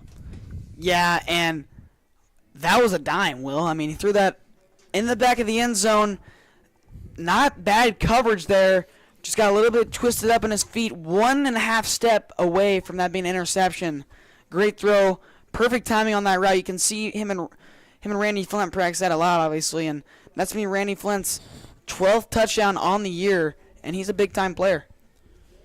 Yeah, and he burnt Peyton Hatfield on that route, which is impressive enough. And he somehow managed to corral that. It was a little overthrown, but still catches it in the corner of the end zone to tie this ball game at 21. Both teams, 3 timeouts left in this first half. NIXA set to kick it away. Jonah Fields with Preston and Peyton Hatfield back, looking to get revenge on that last drive. Yeah, I mean, I haven't seen Peyton Hatfield get burnt ever, and that was obviously had to been an incredible route, like we've said. A little stop-and-go action, and got him on the feet there. It's going to be another squibber, and it's going to be fair caught. Oh, no, it's going to be dropped! We will see who comes up with it. This is a huge play in this game. Looks like Lee Summit might have fallen on top of it. And they're starting to kick it to guys that don't really catch passes that much. And that was Julian Salceda there on the catch. Still at the bottom of the pile.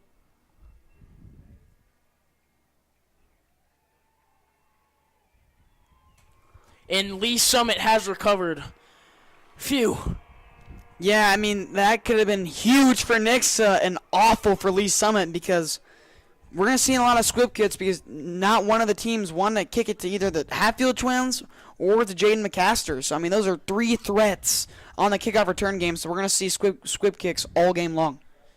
I mean, if that play goes against the Tigers, that's one that breaks your back. I mean, huge for the Tigers to fall on top of it. Because if we're being real here, NIXA probably drives down and takes the lead with little time left in the first half. But that didn't happen, and Lee Summit's going to take over with decent field position at the 27-yard line. Preston Hatfield, he's going to pitch it to his brother Peyton, gets a block, and he's going to spin forward for a decent gain of 6. Yeah, and we talked about both these offenses are super hot right now. They're moving the ball at an incredible pace, and they're doing what they have to do, what they're working with right now. Some of them have had some extreme penalties, like we saw last drive with NIXA, about a 15-yard penalty. They may do with that little trick play.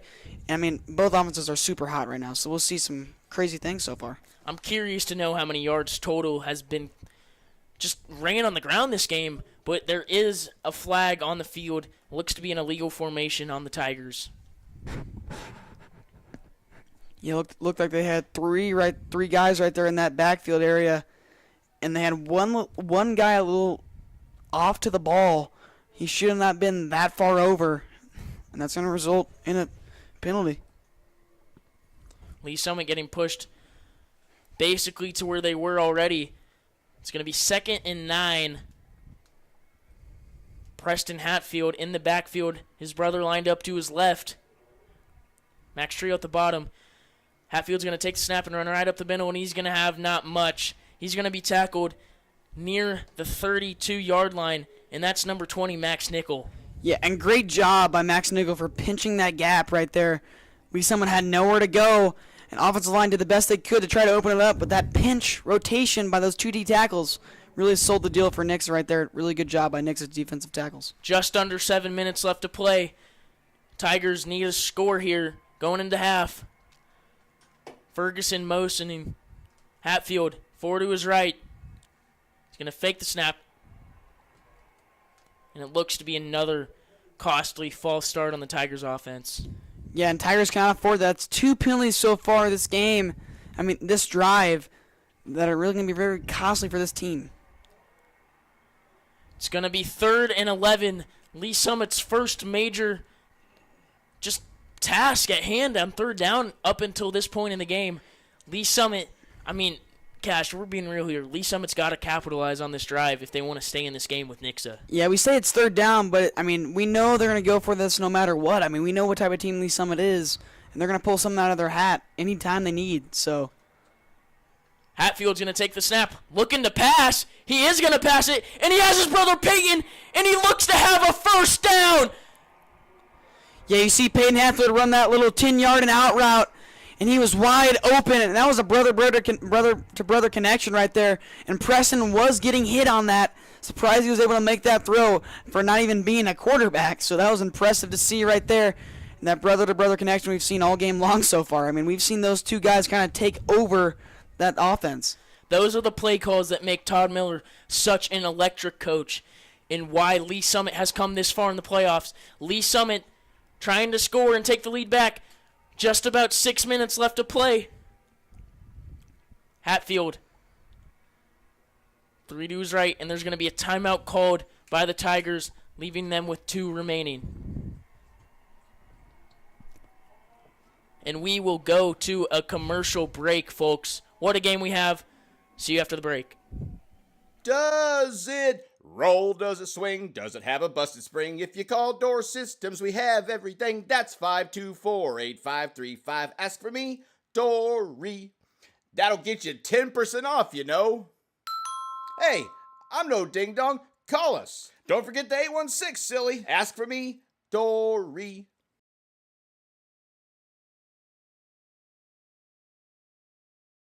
We're back live. Exactly 6 minutes left in this first half.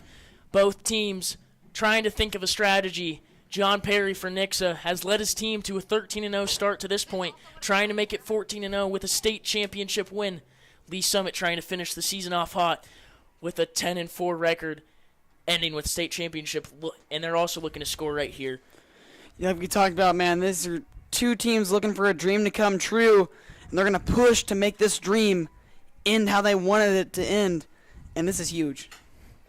Hatfield alone in the backfield, motions his brother Peyton, and there's another penalty. Looks to be another false start or illegal formation on the Tigers.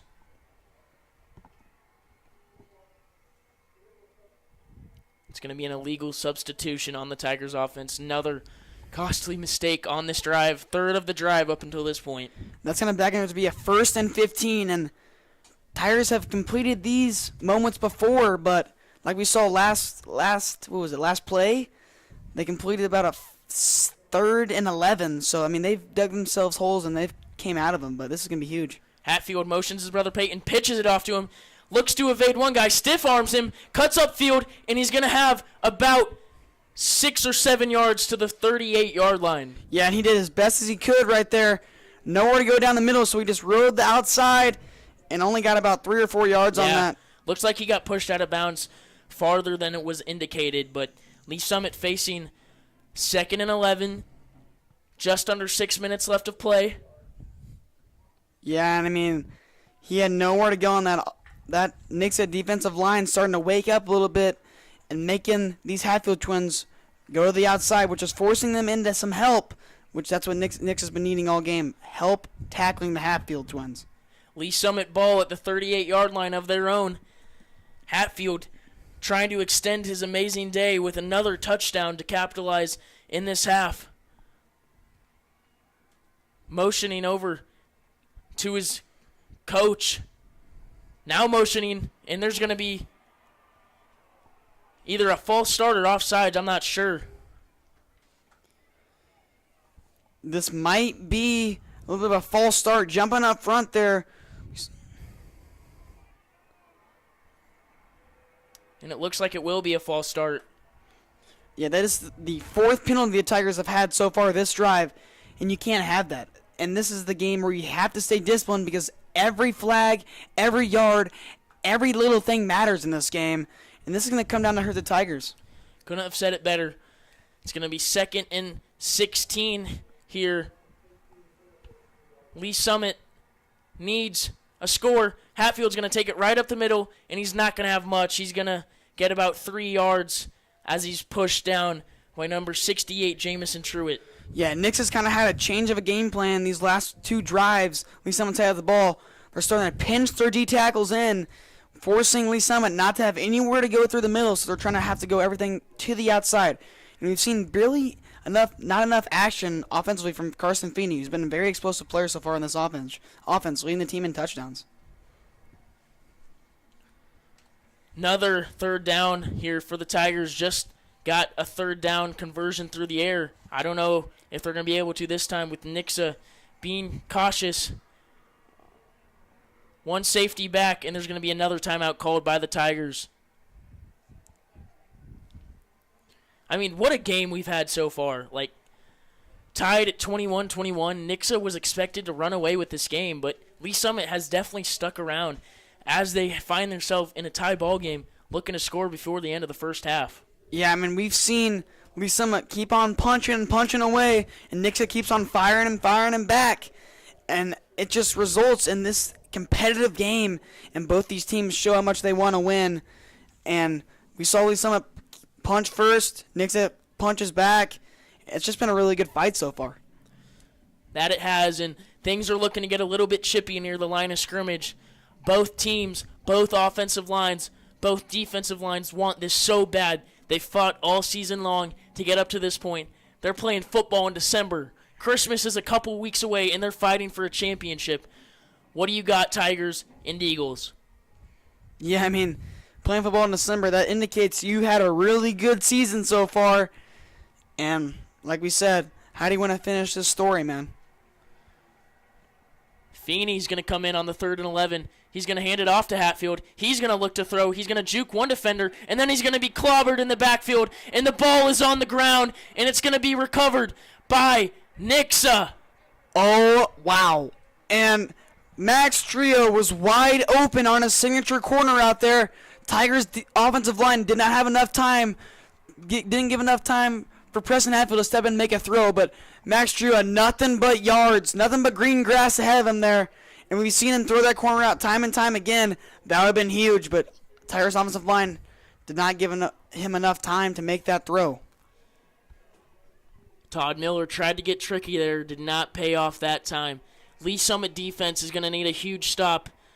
This NIXA offensive line has performed exceptionally up until this point. Let's see what this Tigers D-line can give them. Adam McKnight in the backfield. McCaster lined up behind him. Cubic motions to his right. He's going to hand it off to McCaster, and he's going to have about 8 yards on the run. Nope, 7. Yeah, man, he exploded through that hole there. Didn't even look back for even half a second. I mean, he knew he was about gone, and Tigers' defensive safeties with Carter Duffy kind of helped and came in and made that tackle. Holden Waring checking into the game at D tackle. Tigers going with a 5-man front. 5-3-0. Dayton Masters. Adam McKnight takes the snap. He's going to hand it off to McCaster once again, and he's not going to have much, but he looks to have a first down. Yeah, and you see NIXA's game plan a little bit so far through this game. They're going to run it a little bit to you till they trick you a little bit in that passing game. They're going to trick you with a deep pass, which we've seen twice already. And Jaden McCaster already has this defense on their toes. And then it's unexpectedly they're just throwing these deep passes, and it's just giving Tigers a different look on defense that they were not expecting at all coming into this week. Yeah, we saw in our pregame study, and Adam McKnight, very versatile player on the ground and through the air. NIXA looking to score and take the lead into halftime. Tigers looking for a stop. He's going to hand it off to McCaster, and he's going to be stopped for a short gain of 2. I think that's Conan Oatstein in there for a good tackle. Yep, and Coda Notstein so far having a little bit of a slow game. That hopefully that wakes him up for the Tigers, because Tigers need him to be a big factor in this game. They need him to get to Adam McKnight. I mean, once he's down, this offense exploded up. I mean, Jaden McCaster just doesn't have the ball yet.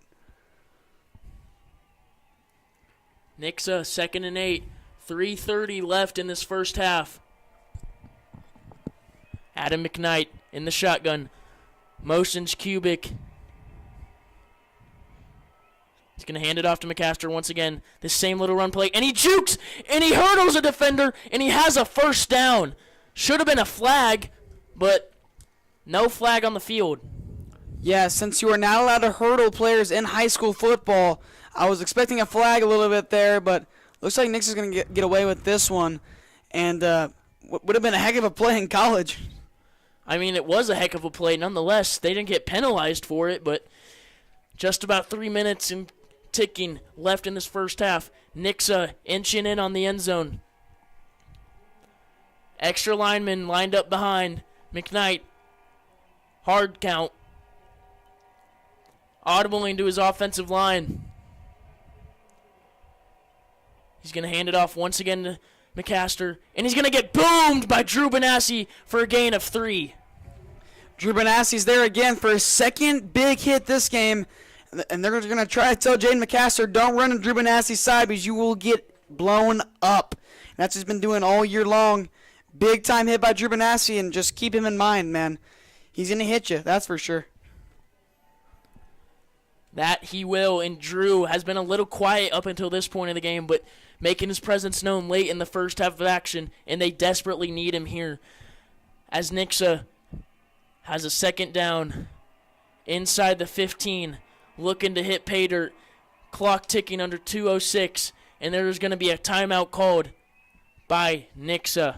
And you see this Knicks offensive line. I mean, when you know Drew Benassi is the biggest factor on this Tigers defense, you're going to look to try to get your best blocker on him. And you see Jackson Cantwell kind of going to the second level and trying to get the Drew Benassi about every single play, trying to take him out of the mix, so it gives Knicks a slight advantage. And that's not just a slight, that's a huge advantage. Because without Drew Benassi, this Tigers defense would not be exactly where they're at today without him. They wouldn't be, and he's just a junior, but he's made his presence known throughout his whole high school football career, trying to help his team win their first state title in high school football history. Lee Summit running back onto the field. Nixa communicating with their quarterback, trying to draw up some play to get in the end zone, trying to run away with this game. Adam McKnight. Yeah, if I was Knicks here, I'd be looking to go to that pass. You've been running the ball a lot this drive so far. Look to catch the Tigers a little bit off guard here. McKnight in the shotgun. One up top. One-on-one. Cubic in motion again to the left. Owen Locke comes in motion 2. McCaster in motion 2. Empty backfield, and there's going to be a penalty. Should be on Nixa.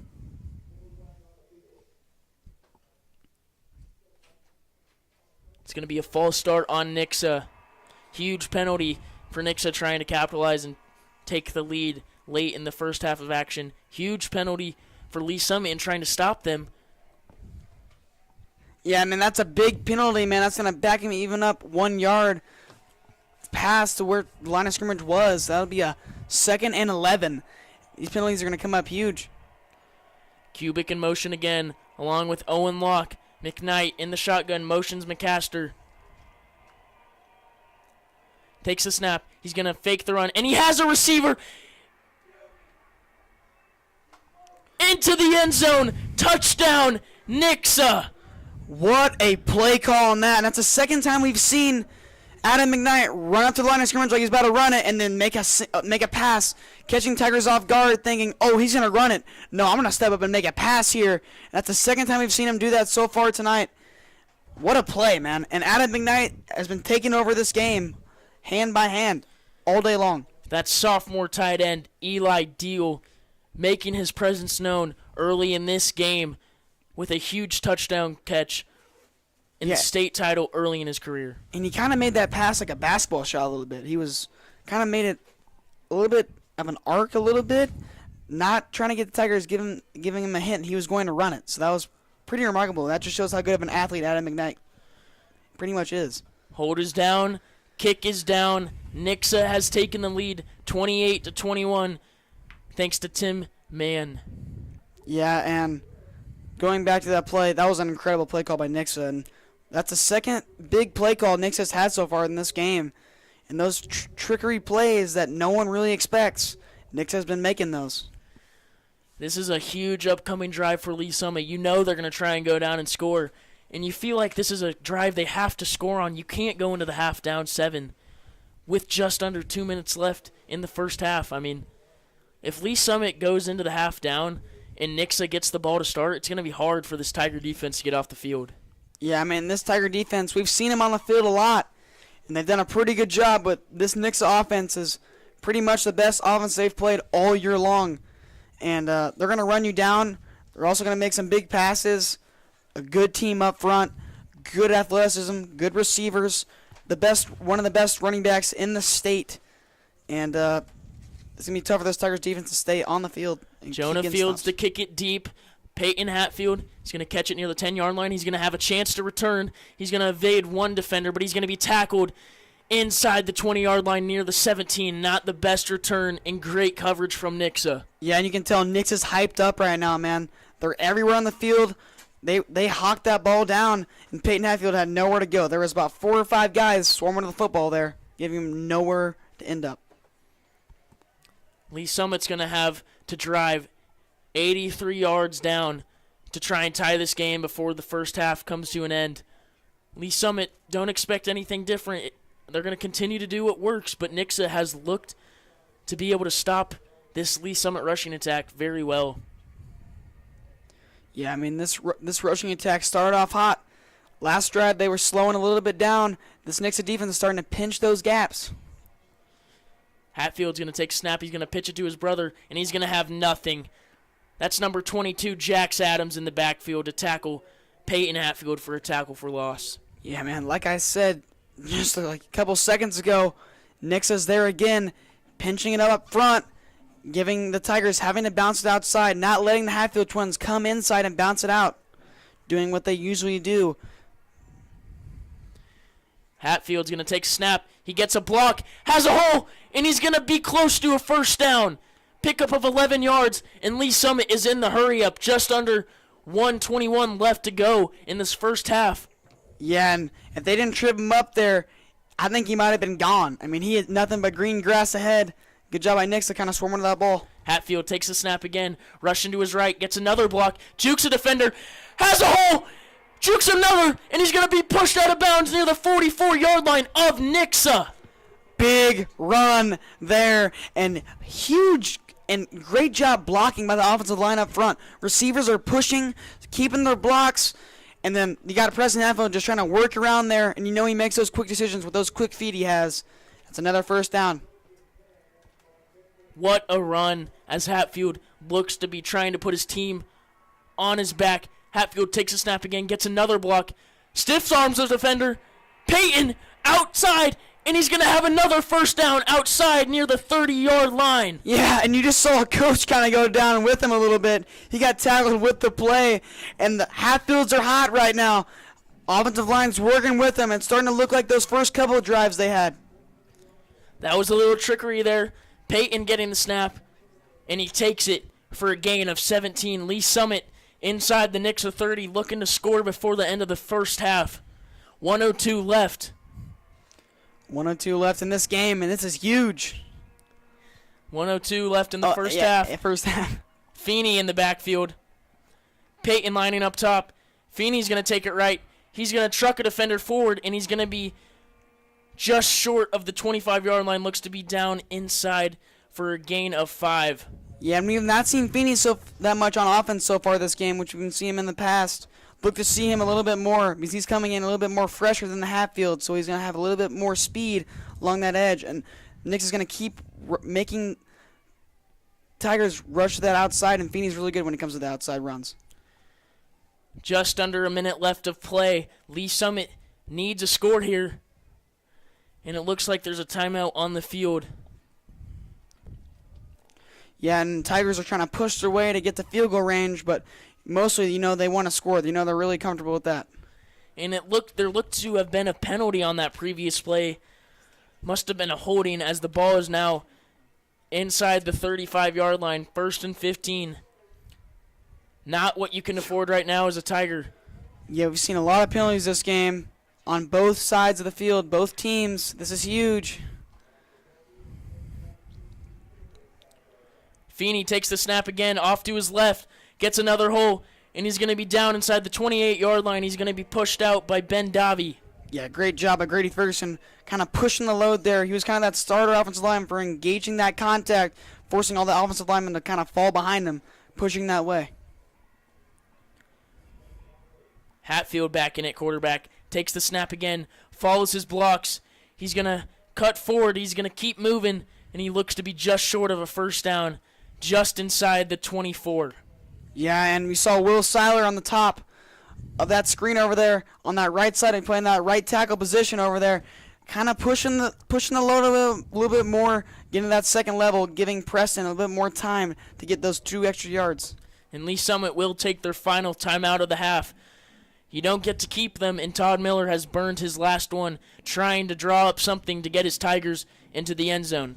Yeah, if you're Tigers, so you got to score here because you can't have NIXA coming out with the ball with already a 7-point advantage. So, I mean, this is huge. You know what NIXA does offensively? They just keep on going, and both offenses have been hot all game long. And second half, it might carry over, but you never know. 22.7 seconds left in the first half. Lee Summit is driving. They have the ball at the 23-yard line of the Eagles. It's going to be 3rd and 3. Tigers need a score here. Yeah, we know they can do it. We've seen them make big plays, 50-plus yarder plays. Now they're inside the 50, inside the 40-ish yard line. So, I mean, this is huge. NIXA's been here before. Lee Summit hasn't. Underdogs, not to them. Hatfield, all by himself. Motions Ferguson. He's open. Hatfield looks to pass, and he has Max Trio inside the 5. What a catch by the sophomore tight end.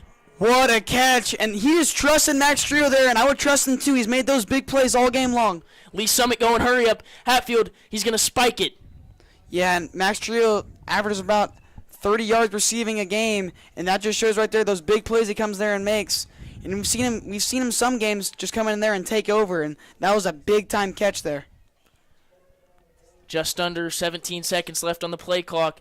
Lee Summit needs to hurry up a little bit. 14.2 seconds left in the half. 5 yards away. Hatfield is going to take the snap. Off to his right. Looking to pass. Nowhere to go. And he's going to throw it out of bounds. Yeah, smart thing to do there.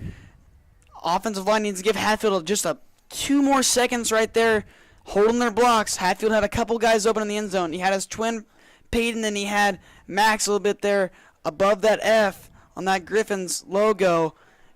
And that could have been a huge touchdown now with only 8 seconds left in the half. 7.9 left in the first half of action. 3rd and 6. Lee Summit needs a touchdown here and nothing else. Ferguson lined up to the right of Preston. And there's going to be a timeout called by NIXA. Yeah, and if I'm Lee Summit right now, you got to draw up your best play because this matters right here. You cannot have NIXA coming in with an early advantage. This is huge. I mean, do you pass it or run it here? I mean, the run has been your bread and butter, but you've been able to pass it a little bit as late. But if you do run it, you risk the time running out. Yeah, and you just gotta give it to your playmaker's hands right now. If I was the Tigers right now, I'm giving it to Preston's hands. He's been hot all game long, and that's one guy. I mean, he's probably one of the best players on the field right now. So I'm doing what I know best, giving it to that guy's hands right now. Yeah, maybe a little RPO action. We don't know. Todd Miller trying to draw up his best play. Lee Summit, 3rd and goal from the 6. Might look at Max Trio here on the out route. NIXA trotting back on. They're going to have a 4-man front. 4 linebackers. Hatfield takes the snap. And it's going to be a false start, it looks like. And that is huge. The Tigers cannot afford to have that one. that's going to make it even more harder than what it already is so far. And Tigers got to reconvene and just call a last-second player. I'm guessing the play call is going to change due to them getting backed up. I mean, I would maybe dive into the NIXA playbook and do that little pump pass and either try and run it in or throw it. Yeah, I mean, I would just go to something that you know that's been working so far. And that's Max Trio, I think. Trust in your teammates. There's going to be another time out of the field. Will we ever see this third down play? Yeah, and these two teams, they know how much it matters for this play to work out. And for NIXA, this would be a huge stop. For the Tigers, this would be a huge score to go in the halftime, either tied up or 1 point down. And both these teams have been fighting super hard this game. 7.9 seconds left. 3rd and 11. NIXA trying to draw up their best defensive plan. Went with a 5-man front last time. Might change here knowing Lee Summit's likely to pass. We will see. Yeah, you can see Lee Summit either going to Feeney here or going to Preston behind taking the snap here. We know Preston's a better thrower than Feeney is, but we know Feeney's kind of better when it comes to that outside run. But we'll see what the Tigers go with on this. I'd maybe experiment a little bit with Dayton Masters at quarterback here with a 3rd and goal from the 11, but we'll see. It's going to be Hatfield in the game.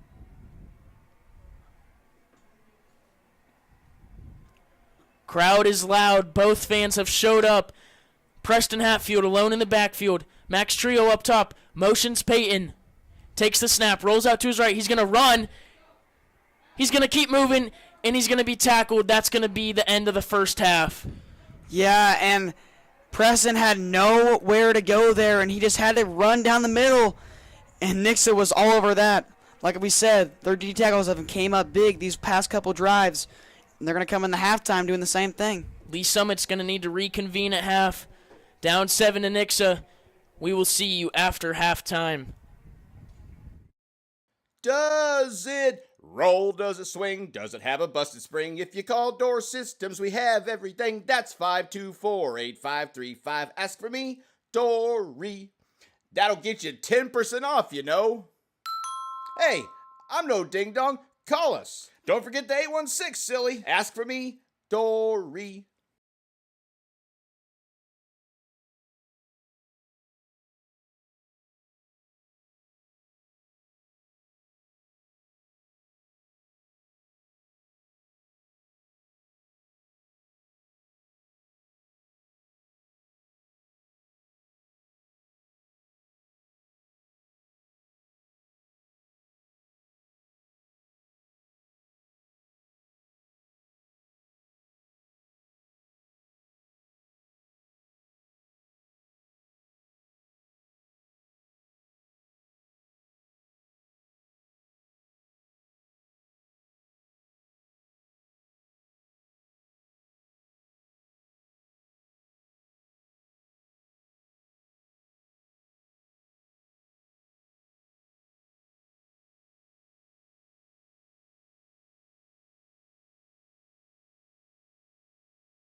We are back from halftime. What a first half we had. Lee Summit started off hot with a quick 3-play touchdown drive led by Preston Hatfield, but NIXA came back quick, dialing up a huge pass to tie the game at 7. And then Lee Summit came back with another touchdown, and since then it's just been a great game, Cash. This first drive is going to determine who wins the game. Both sides of the ball, they've been fighting hard all game long, and this drive's going to matter. It's huge, man. It's like these teams are fighting for a state championship, once-in-a-lifetime opportunity. Who wants it more? Lee Summit is going to need to get some type of stop early in this second half of football, whether it's an onside kick, whether it's a 3-and-out, whether it's an interception. Who cares? They need to get the ball back if they want a chance in this game. You cannot let NIXA go up 2 scores on this Tiger defense. Yeah, and for NIXA, man, the ideal plan right now is to come down here and score. Keep getting these stops. The last 2 possessions, the last 2 drives on defense, NIXA's been doing a really good job getting those 2 stops and forcing Lee Summit to have to play defense. And NIXA's offense has been overpowering this Tigers defense so far this game. And we know this Tigers defense is a second half defense. It's been like this all season long, so expect that. The Tigers to come out hot on defense this second half. And we were talking about it at the half, Cash. This is almost an ideal replica of what happened last week. Lee Summit was down 7 going into the half against Jackson, and then Jackson scored to go up 14, and Lee Summit didn't bat an eye, and they came back to win. And if they want any chance to win this game, they're going to have that same mentality, whether NIXA's a better or worse opponent than Jackson. Yeah, even if NIXA scores this drive, we know Lee Summit not to even count them out yet. We know these guys are fighters, they're tough, and they're going to play together, and this is their last game. No matter what happens, this is the last game of the season. So they're going to get everything they have. They have nothing to rest for. Huge game. Leave it all on the field. NIXA trying to keep their lead and win their first state title, while Lee Summit is trying to come back down 7 to win their first title in their 150-plus year history as a school. And Sully McCarthy is set to kick it away. I'm going to say at home, watch the onside kick. Lee Summit tried one early in the game, and I wouldn't rule it out. Yeah, and both teams have been trying these squib onside kicks. Nix has been the closest to getting one when Mason Canan bobbled it, but thank God he recovered and got on top of the ball. That could have been crucial for NIXA and crucial for very bad loss for Lee Summit. Yeah, Mason Canan's been quietly having a pretty good game. He's had a couple tackles. He's had a tackle for loss. If he keeps performing out there, maybe that can hype his Tiger teammates up a little bit to help them gain the lead back. Yeah, and Tigers need to start getting to the quarterback more. Not enough QB hurries, not enough QB pressure so far this game. They need to make Adam McKnight get on his heels and make those rush throws that he's been doing in the past. Sully McCarthy set to kick it away, and it is a squibber, and it's going to bounce, and it's going to be recovered by NIXA at the 36-yard line. Lee Summit tried something a little tricky there, but NIXA is going to be set up in good field position. Yeah, and a big hit there. I'm surprised that was not almost a targeting call, but I think he missed him by a little bit there, and that's going to be NIXA first down, and that's going to be pretty good field position. Lee Summit defense, what do you got? You need your absolute best right here. You have 2 quarters left of your season, whether you like it or you don't. And that Tigers defensive line is going to need to step up, and I'm looking at Conan Oatstein right now. Yeah, Conan Oatstein, he's been doing really well getting to the football. Quick guy off the edge, known for his speed. Look at him to try to get Adam McKnight down. Adam McKnight in the shotgun, McCaster behind him, motions Randy Flint.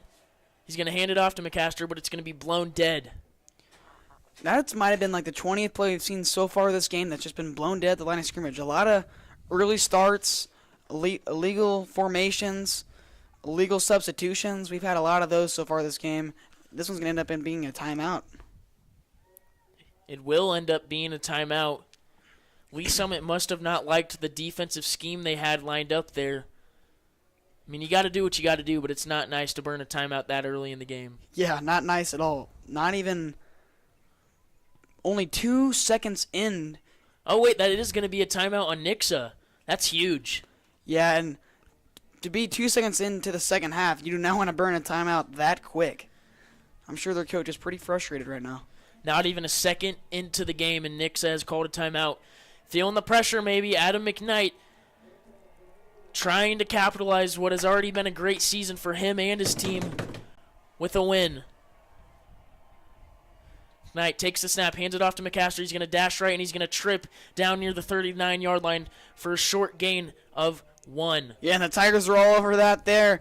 Knowing Adam McKnight was going to come down the middle, they sent an early blitz there by Mason Canan, blowing it up early, forcing him to go into the left side of the blocker, forcing right into Kalen Kawhi, tripping him up, only to gain about a yard on that. Clock ticking under, 11:35 left, 20 on the play clock. Adam McKnight, 2 receivers near the bottom, motions Owen clock. McKnight looking deep, has time, and he trips. He's going to go down. That's going to go as a sack for what looks to be Drew Benassi.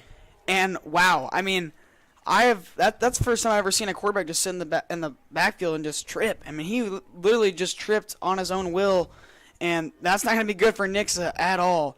And that's going to result in a 3rd and long. I mean, technically that sack does go to Drew Benassi, but it's 3rd and down, clock ticking under 11 minutes to go. Huge 3rd down and long here. Lee Summit absolutely needs a stop to stay in this game. 4 receivers up top. Adam McKnight rolling back. Has a receiver, and he overthrows him. Lee Summit is going to get off the field with a huge 3rd down stop. Yeah, and just a tad bit overthrown. Lee Summit stayed on the field, planted their feet, and that's a big-time stop for Lee Summit. And we talked about this second-half defense. They play ball. Lee Summit absolutely needed a stop there. I mean, if NIXA converts there, it's just demoralizing if you're a Tiger fan. Lovely if you're a NIXA fan, but nonetheless, Lee Summit forces their first punt of the ballgame from NIXA, and there is a flag already. There's been a lot of flags this game, and looks like there might be some guys above the sideline. Worthy to note that Peyton Hatfield is back, ready to take that kick, but it will be a penalty on Lee Summit, so it's just going to push NIXA a little bit further.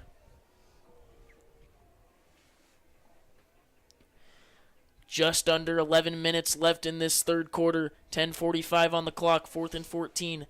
22 seconds left on the play clock. Punter, Braden Komke, gets it away to Peyton Hatfield, and it's going to drop inside the 20, and Peyton's going to pick it up. He's going to spin out of a tackle, jukes another, and he's going to go down inside the 6-yard line. What a disastrous return there from the Tigers' special teams. Yeah, and Peyton Hatfield kind of had no choice to pick that up. That was going to maybe get to the end zone, but it looked like it was going to go on the 1-yard line. That was a really nice punt, and NIXA set up Lee Summit with not good field position whatsoever.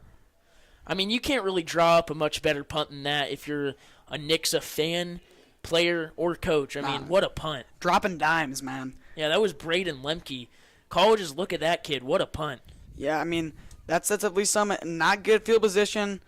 And Peyton Hatfield looked like he had him, but NIXA swarming to the football again. They're getting better at that as the game goes along, swarming to the ball. And that's what gets the Hatfields down. You can't just tackle them with one guy. It's going to have to take all 11. And there was a penalty on the Lee Summit special teams there. Looked to be an unnecessary roughness penalty called, and it's going to push them farther back to the 3-yard line of the Tigers. 10:31 left in this 3rd quarter of action. 25 on the play clock. Lee Summit needs a score here.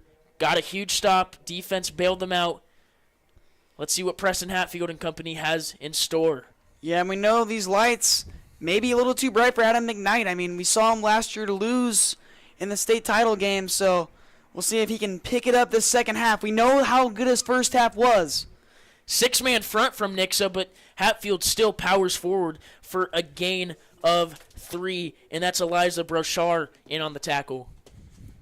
And Elijah Brochard there on that tackle, only limiting Lee Summit to about 4 yards. And those 4 yards are pretty good for Lee Summit. They'll take 4 yards all day long. 3 times 4 is 12. 12's the first down. Good math, Cash. Hatfield in the backfield, all by himself. Takes it to the left, jukes one guy, and he's going to spin forward for about a gain of 3 once again. It's going to set up an early 3rd down. Yeah, and you see this Tigers offensive line doing a pretty good job up front. They're trying to make their way to that second level, so they have enough time for the Hatfield twin to bounce out and explode for another touchdown. But Nix is doing a pretty good job holding this offensive line not to bounce that upper level. Just under 9:45, and there is an injury on the field, and that looks to be Julian. And we will go to commercial praying for him. Does it roll? Does it swing? Does it have a busted spring? If you call Door Systems, we have everything. That's 524-8535. Ask for me, Dory. That'll get you 10% off, you know. Hey, I'm no ding-dong. Call us. Don't forget the 816, silly. Ask for me, Dory.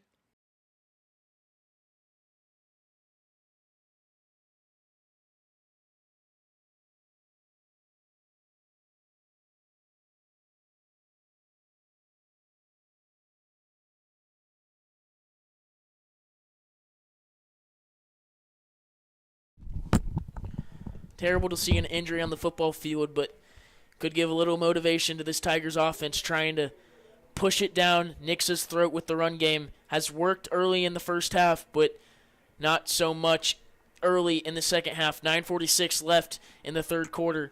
22 on the play clock. Preston Hatfield, third down, takes the snap. Just going to go right up the middle, and he has a hole, and he jukes a defender. He has an open field. 40, 45, 50, 40, 35, 30, 25, 20, 15, 10, 5, touchdown Tigers! 90-yard touchdown run for Preston Hatfield. Have you ever seen anything like that in your life, man? He was all over the field. Went right to the outside, bounced back in, almost to the left sideline, bounced back towards the middle. He was everywhere. And wow, shows his athleticism, man. That was a burst of speed. That was a slingshot like we've been saying all year long.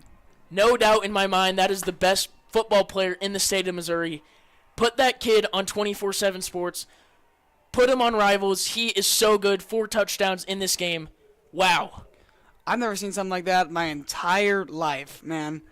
Outside, inside, left side, middle. He's running all over the place, man. He's just running in circles. And NIXA can't tackle him. They can't get him down. Looks like he ran for close to 200 yards across the field on that play. I mean, he has to be out of breath. Yeah, that is something I've never seen before. Pending this PAT, Lee Summit will tie the game. Snap is good. Kick is good. Just when you thought NIXA was going to run away with it, Lee Summit bounces back as the underdog to tie this game 28-28 with 9:27 left in this third quarter. And they're back just like that. Halftime, people had some doubts, man. No, man, this is NIXA. They're going to take over the game. No, they're not. You just saw how Lee Summit just battled. They got a stop. They grinded for that stop. They grind on offense for a 90-yard touchdown. And it started up front like it does every time. Giving that Hatfield twin a hole to accelerate and something he can work with. Just looking down at the student sections for both teams, Lee Summit is absolutely riled up. There's guys without their shirts on. That's how much they care for this team. They feel like they are a part of this team. And for the record, just watching this team throughout the season, I feel like I am. What a game. Yeah, this has been a great game so far. It's been a shootout, man. It's been heavy offense, gritty defense, and just shows how tough these teams are. Sully McCarthy set to kick it deep to Randy Flint and his special teams receiving core. 9:27 left, and it's going to be a squibber. And it's going to go down inside the 15. It's going to be caught off the bounce, and he's going to be pushed out of bounds at the 20-yard line by Trey Flowers. Great kickoff coverage right there from the Tiger special teams. Yeah, special teams got him good. You know how fast McCaster is. He can get going quick. And just when you thought you had him, and they got him right there, man. Right there in his tracks. McCaster had nowhere to go. Yeah, I mean, if I'm Lee Summit right here, you got to try and get McAllister to bounce outside. He hasn't been able to do much when he gets outside. He just kind of forfeits his run and just goes out. But when he gets in the middle, that's when he makes his magic. So if I'm Lee Summit right now, you got to try and get him outside. 4 receivers, McCaster in the backfield. He's going to block for McKnight, and he's going to find a hole, and he's going to be gang tackled by Dayton Masters and Kona Notestein. Yeah, and they were all over that one right there. And McKnight, we've seen him run those QB sneaks just right up the middle, kind of like what Josh Allen and the Buffalo Bills do. It's going to be 2nd and 6 for the NIXA Eagles. 9 minutes and counting left in this third quarter. 21 seconds on the game clock. 2 receivers top of the screen, 2 at the bottom. McKnight trying to give his team back the lead, and there's going to be a penalty. Gosh, how many are we going to have, Cash? That's another big penalty for NIXA, and they cannot afford that one. Yeah, the penalties are just starting to add up, and you'd think the 2 best teams in the state of Missouri would be disciplined, but clearly not. I mean, when you have, when the Tigers get hot, they're hot right now, and they are hot right now. Coming out of half, getting a stop, and then scoring a 90-yard touchdown. Fans are rocking on this home side of the field.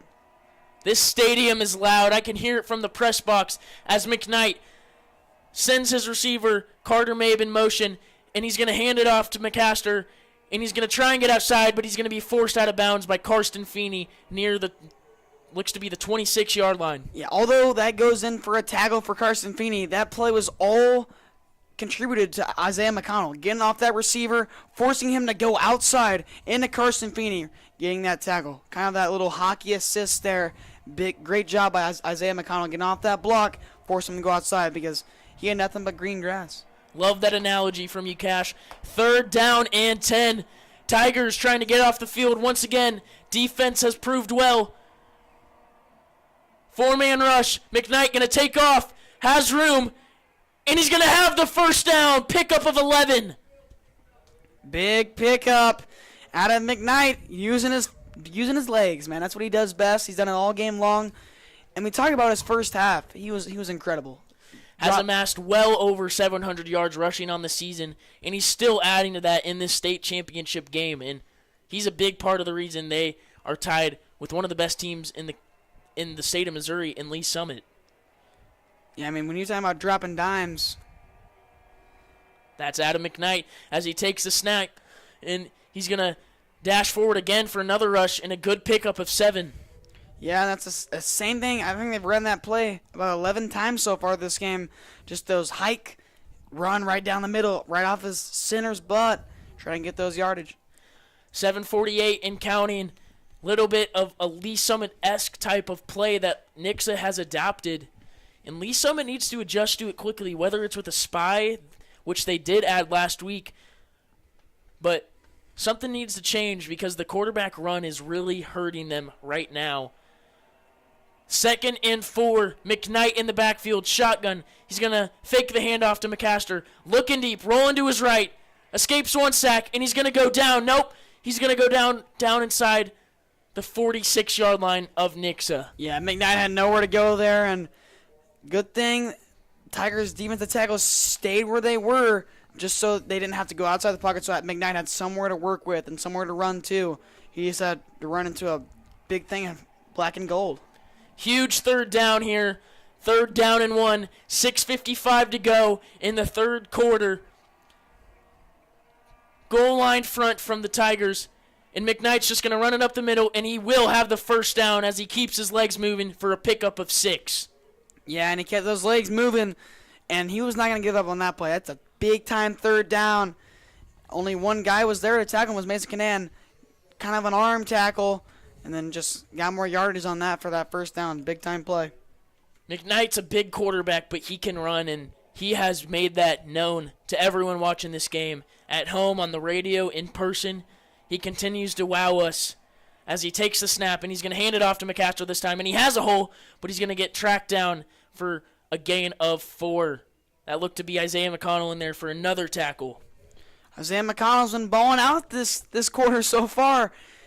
Blowing off blocks, getting tackles. It's McConnell all day.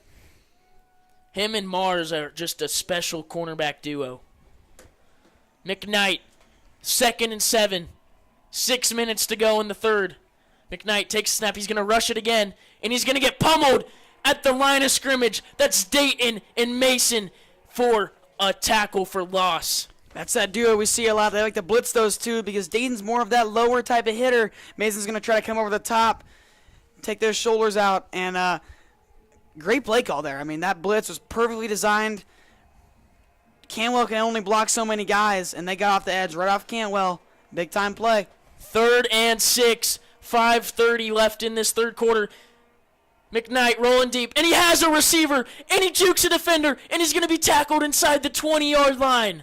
What a catch from Scholar Brown, and an even better pass from McKnight. Yeah, and he was just no one was around him there. McKnight just dropped into the pocket, showed his poise he usually shows. He delivers a dime once again. Great play call. We see them running those seams, finding those holes in that Tiger defense. And there will be a flag on this play. What a huge penalty, forcing NIXA even farther back on what could have been a huge third down conversion. Yeah, that is a huge play call. I mean, a huge call there by the ref. And it's not looking good for NIXA on that. 3rd and long, 5:18 left in the third quarter. This corner is flown by as the Tigers look to be bringing a heavy blitz. Dayton Masters on the outside. McKnight dropping back. And it's going to be blown dead once again. Looks to be another false start, and that's going to be wide receiver Owen Locke. Yeah, and that's going to back him up even more, and I feel like... Nope. It is going to be a flag on the Tigers, another killer. That is my mistake. It seemed to be an encroachment on the defensive line. But penalties just keep adding up, and these are the plays that help you lose games, and that's not what you want to do. Yeah, and that's a big-time play call, big-time call by the ref right there, and that's going to push the NIXA right back up to where they were before they had that big play, and Tigers got to sit right here. 3rd and 6, 5 minutes to go. McKnight drops back, heavy blitz, but he finds a receiver in Randy Flint as he picks up 25 yards on the catch and run to get NIXA in business. And Mason Canaan was a half step late on that. Half step earlier, he gets a sack, and that's going to be a 4th down. Big-time play by Adam McKnight by staying in the pocket, staying true to himself, delivering a dime. And then that pocket presence is amazing. Knowing there's a guy coming to hit you, not rolling out and forcing a dead play. NIXA running a little hurry up. McKnight hands it off to McCaster, off to his left. He finds a hole, and he's going to go out near the 18-yard line. Yeah, and we go back to Adam McKnight, an outstanding play there. Using his pocket presence, playing like a mature quarterback, and delivering that crucial of a throw in a state championship football game. Big-time throw by Adam McKnight. Big-time throws come from big-time players, and McKnight has proved that in this game time and time again, whether it's with his legs or his arm. NIXA trying to capitalize, take the lead. McKnight drops back, finds a receiver, and he's going to overthrow it. He was looking for Randy Flint there, but he throws it incomplete. Yeah, and you see Mason Canaan there on the coverage. Right there, gave Adam McKnight nowhere to throw that besides kind of into the ground a little bit, throwing a little bit low, resulting in a 2nd down. Great coverage there by the Tigers. Little bit of a weird overthrow there. Had the receiver, it was on line, but it was just kind of to the left. And I feel like he was trying to lead his receiver, Randy Flint, out there. But nonetheless, 3rd and 3. NIXA needs a 3rd down conversion here. He's going to hand it off to McCaster. Has a hole, but he's going to be met in the backfield. That's Drew Benassi. There he is, that buzzing bee, man. I'm telling you about him. Got him right there, and that's going to result in a 4th down. Do you take 3 here or do you go? You're going to go. You want to win this game. 3 does give them the lead, but we will see. NIXA trying to think of what to do. Drew Benassi seemed a little shaken up on that play. Hope he's all right. They're going to need him on this 4th down and 3 play. NIXA is going for it. Big-time plays come from big-time players. NIXA, Lee Summit, what do you got? McKnight in the backfield, takes a snap, rolling back, finds a receiver, and it is caught in the end zone. Touchdown, NIXA! Adam McKnight threw that thing on a string, did he not? Wow, what a throw. Perfect timing. And we got NIXA fans to our right in the booth right by us, and they're hyped up right now. I would be hyped up too. That's a big-time play. Threw that ball on a string. Incredible execution. And to throw that deep ball, you got to have some courage and got to have some trust in your receiver. Big-time play by NIXA. Lee Summit's secondary is getting burnt time and time again, and it comes in the worst situations. Pending the PAT, NIXA will take the lead right back, going up 7, as they do, as Tim Mann knocks it right through the uprights. Yeah, great throw by Adam McKnight. And Lee Summit has faced 2 really good quarterbacks back-to-back weeks, and Drew Parsons and Adam McKnight. And they kind of play the same game style, but one's 6'5", one's about 5'11", and both can really throw it. I mean, no doubt about that. Lee Summit has faced a plethora of quarterbacks this year, whether it's from North, Jackson, NIXA, who cares? This team needs to lock in and find a way to stop them in the biggest game of the season. yeah, this is big-time football. NIXA up 1 score. Lee Summit's been here before. They know how to come down and win, and we know Todd Miller knows how to come down and win. Stick to the game plan. Stay true to themselves. Win this game, man. Gut it out like you've done all year long. Todd Miller trying to become one of the only coaches to win a state championship in 2 different states. As NIXA's set to kick it off, they're going to kick another squibber. Let it go out of bounds. And it will. Smart plays from Karsten Feeney and Preston Hatfield on that kickoff return. Yeah, that's going to result in some pretty bad field position If for you're a NIXA fan, yeah. Lee Summit, really good field position, and they got to look to capitalize on this. Take advantage of what you got. Lee Summit's going to be set up near the 35-yard line with 3:51 left in the third quarter of action. Don't expect much different. Lee Summit has been running the ball right down their throats all ball game. And we will see what they do on this ensuing drive. NIXA needs to find a way to stop the run if they want to hold on and win. Lee Summit just needs to keep doing what they're doing and find a way to win this game as they always do. You got to find a way. You got to find some kind of way, and you got to play hard. Both these teams are playing as hard as they're giving all they got. This is the last game. Win or loss. Yeah. Hatfield in the backfield. Takes the snap. Off to the right. Has a good block. And he's going to spin forward for a good gain of 8. And Hatfield's been amazing now, hasn't he? 4 touchdowns, over 150 yards. Well over. Well over. A lot over. I mean, we saw that 90-yard touchdown. NIXA has to form a game plan to get him stop bouncing on the outside and stop getting on those blocks. That second level, those linebackers are taking those hits from the... Drew Benassi checking into the game as a blocker. Hatfield's going to take the snap, and he gets a great block from Benassi as Peyton keeps pushing forward for a gain of 10. What a block by Drew Benassi there. Initiating that block, and that's give Hatfield time to come right around the corner, bouncing on the outside, but NIXA's kind of safety was there to make that tackle. 3:12 left in this third quarter. 20 left on the play clock. Lee Summit, medium tempo, Hatfield, 2 to his right, takes the snap, same play, bounces off one tackler, jukes another, keeps stumbling forward for a gain of 8. He's going to keep getting those 8 yards. He's going to keep on taking. He's going to keep on getting those gains and gains and gains. And one play, he's going to blow up and explode. And we've seen that all game long, taking those plays. It was 8 yards, 7 yards, 6 yards, and he comes out for a 40-yard and then maybe a 90-yard. We've already seen it this game from Hatfield. Will we see another long run as Peyton Hatfield checks into the game at quarterback? The brother, he takes the snap off to the right, jukes another defender, and he keeps moving forward for a gain of 8 once again, resulting in a Tigers first down. And you see Holden Waring pushing the pack, pancaking that NIXA defensive lineman, giving room for Preston Hatfield to keep on cooking like he's been doing all game. Just about 2 minutes left in this third quarter. Peyton still in the game at quarterback. He's going to take it right up the middle, but he cuts right, has a huge hole. He's going to keep going. He's going to keep going into the end zone. They're going to mark him. No, they're going to say touchdown, Tigers. Tigers tie the game pending this PAT. Double trouble. That's all I got to say.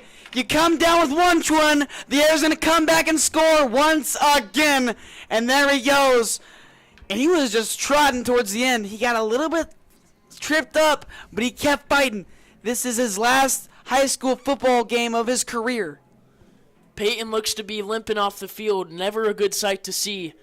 But nonetheless, he gets into the end zone to put this in reach of 1 point for the Tigers. And the kick is good. Tigers continue to come back as they tie the game. And we will go to commercial. Does it roll? Does it swing? Does it have a busted spring? If you call Door Systems, we have everything. That's 524-8535. Ask for me, Dory. That'll get you 10% off, you know. Hey, I'm no ding dong. Call us. Don't forget the 816, silly. Ask for me, Dory.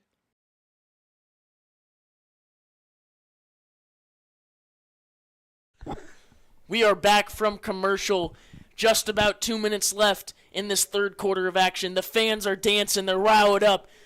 Fans from across the state of Missouri all coming here to watch their local high school teams try to win the most prestigious title in the state of Missouri, the Class 6 state championship trophy. I think NIXA's realizing they can't stop the Hatfield Twins, so the only reason they're going to win this game is they got to score on offense. And you see with Lee Summit, they can't stop Adam McKnight, so they got to keep on scoring on offense. And when you got a 35-35 score game, and it's only the third quarter, this has been a shootout, man. And I'm looking forward to this upcoming fourth quarter, Will.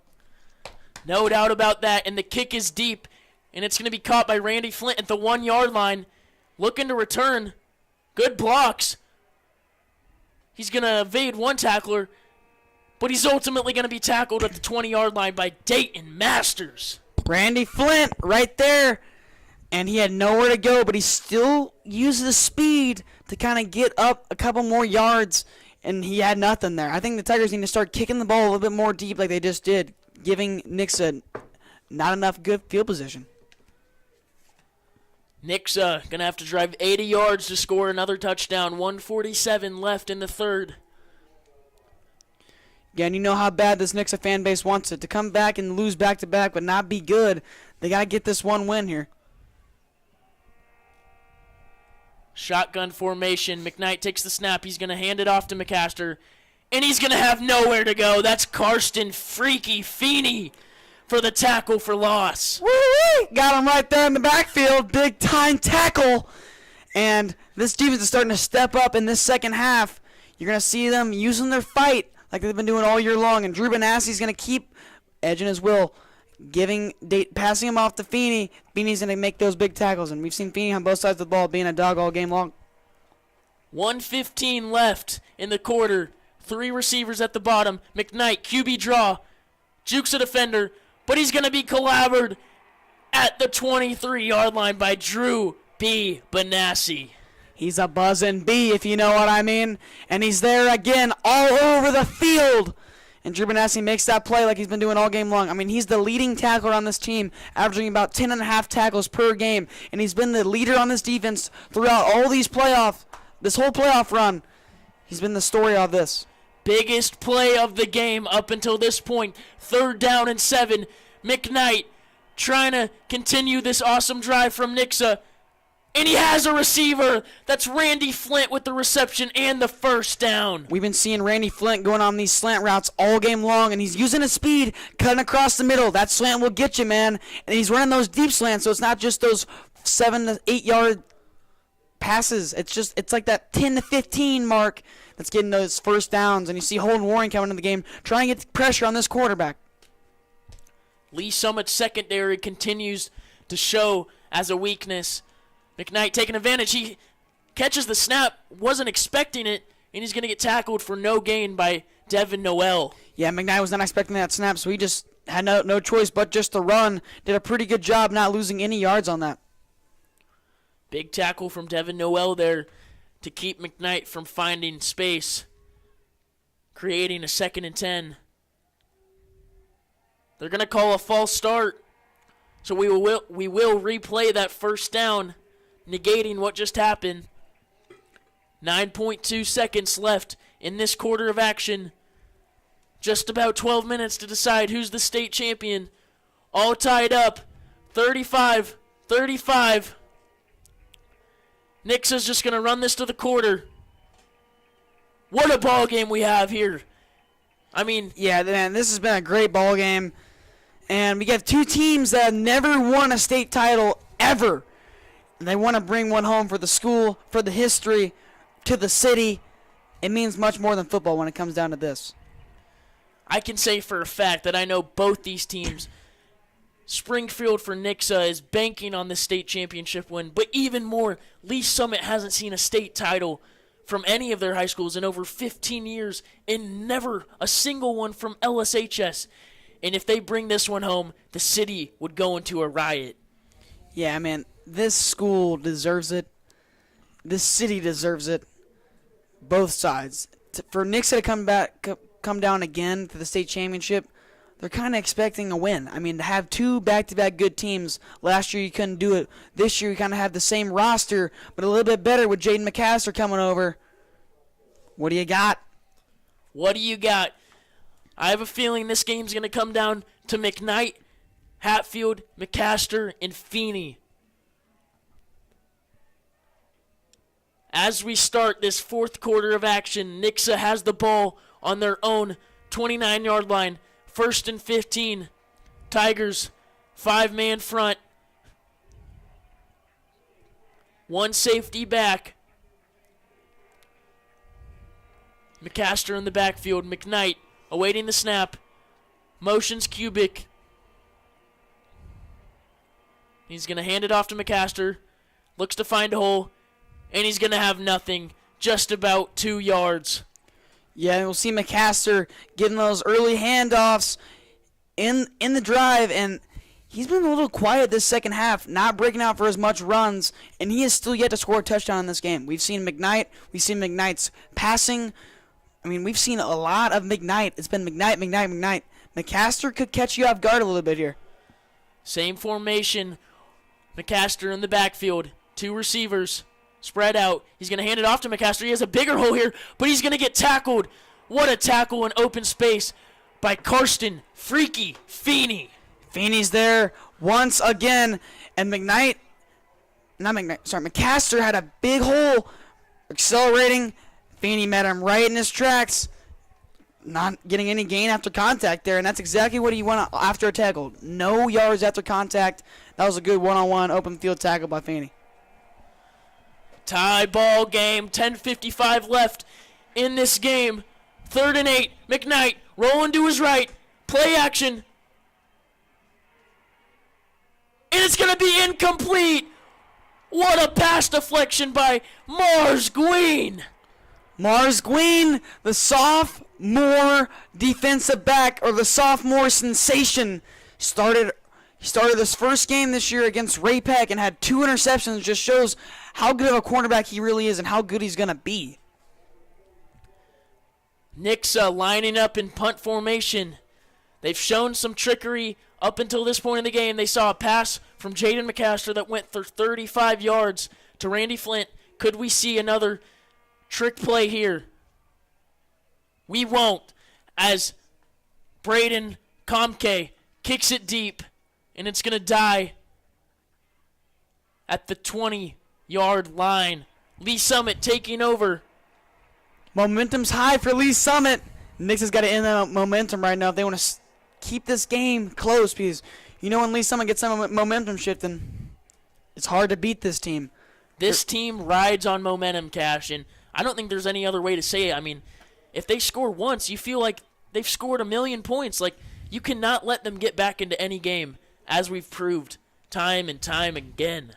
Yeah, NIXA just needs to keep plugging those holes like they did a little bit of drives in that first half. D-line needs to come up big here. Jumbo formation at the 20. 10:30 left in the game, and there's going to be a penalty. And there has been a lot of penalties this game. It's kind of almost even out, I feel like. Both sides have had a ton of penalties. It's going to be an illegal substitution on the offense. These penalties just keep adding up for both teams, and it's just getting hard to watch as Lee Summit's going to be pushed back into their 15-yard line. 10:29 left in this game. Who will be the state champion? We'll find out. Max Trio goes up top. One-on-one coverage. Hatfield takes a snap. He's going to dice up the middle, and he's not going to have much. He's going to go down for a gain of 1, and that's defensive tackle Caden Flood in there for a big tackle. Yeah, and Hatfield had nowhere to go there. Tried to run that counter right like they usually like to do to get Hatfield one-on-one on the outside with that corner, and he just couldn't get past that edge, and he seems to be a little shooken up right now. Not good to see Preston Hatfield limping off the field. Karsten Feeney has checked in. Great reliable option.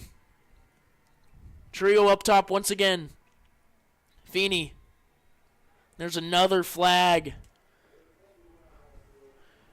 Yeah, and they just keep digging themselves this hole. We know they can get out of it, but it's going to make it even more challenging for the Tigers to try to get this first down. That's going to push Lee Summit to the 13-yard line, 2nd and 18. Wow. This is a big, big drive for both teams, and you see Feeney right now. Feeney takes it to his left, finds a block, and he's going to get boomed near the 10-yard line for a tackle for loss. That's big safety Peyton Chanian on there on the tackle. Woo! That was a big-time hit. Got in the backfield there. Got low on him. I've never seen someone take down Feeney that easy in my entire life, and that was a big-time hit. And you see NIXA right now, they're hyped up. You see their student section starting to rise up a little bit more, and this momentum shift is real. 3rd and 18. Lee Summit might have to pass here. Preston Hatfield back in the game along with his brother Peyton. Both have been seen limping off. Hatfield in the shotgun. He's going to roll out to his left. And he's just going to go down near the 15-yard line. That's defensive end. Once again, Caden Flood in there on the tackle as Lee Summit's going to have to punt for the first time this game. Yeah, Caden Flood's been big for NIXA all year with 4 sacks and 2 caused fumbles so far this year, and he's a big player in this defense, and he just made a big-time play on that 3rd down. It's going to force him to punt. This has been a ball game. You thought Lee Summit was going to take advantage there, but they just give it right back to NIXA, and I don't like what I'm seeing right here from this offense. Playing a little conservative, but Sully McCarthy set to punt it away, and it's a high snap! It's going to go in the end zone, and it's going to be a safety. Wow. And that will not end up good at all for Lee Summit. And you see NIXA hyped up right now, and that's not one position a long snapper will ever want to be in. And he just snapped it right over his head, and that you cannot afford that. Those simple mistakes. Wow. And this shift in momentum is real. You see the band on NIXA getting loud. Student section standing up. This has been a complete shift, Will. Yeah, and something important to point out is Lee Summit lost their starting long snapper, Connor Smith, to a broken leg earlier this season in a JV football game. And ever since, there's just been a constant issue at long snapper, whether it's been on PATs, field goals, or punts. And hasn't been too bad this playoff run, but comes up in the worst moment possible. Yeah, and that could not have been a worse moment, but Lee Summit still has a shot. They are still in this game. They got to get a stop here. 8:10 left in this 4th quarter. Lee Summit, they're going to have to give their all if they want a chance. They're going to give it back to NIXA, down 2. What a weird ball game we've seen up until this point, folks. Sully McCarthy set to kick it away from the 20-yard line. Going to have to be a hard kick. If you want a true comeback story, man, this is where you want to write history. And the kick is away, and it's a deep kick. It's going to be caught by Randy Flint. He's going to take it. He's going to juke one tackler, but he's going to go down around the 45-yard line of NIXA. So they're going to have great field position looking to add to their lead. Yeah, Randy Flint's been this X factor in this game. I mean, he's had 2 touchdowns, 2 over-the-top balls, perfectly thrown. You can see him and Adam McKnight's connections real. And, I mean, 40 yards receiving per game. And he plays the defensive side of the ball, too, with 8 interceptions. So he's the leading guy on defense for interceptions. You obviously know he has hands. I mean, no doubt about that. And Lee Summit's going to need a quick stop here if they want a chance in this game. Defense has done much better this half. Only allowed 1 touchdown. Much more tight formation coming from NIXA right now. McKnight. McCaster lined up to his right. He's going to drop back. He's looking deep. He has a receiver.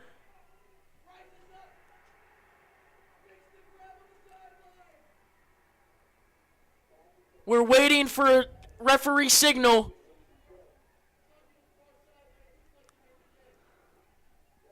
I think he dropped that one. I don't know what just happened. There's been no referee signal.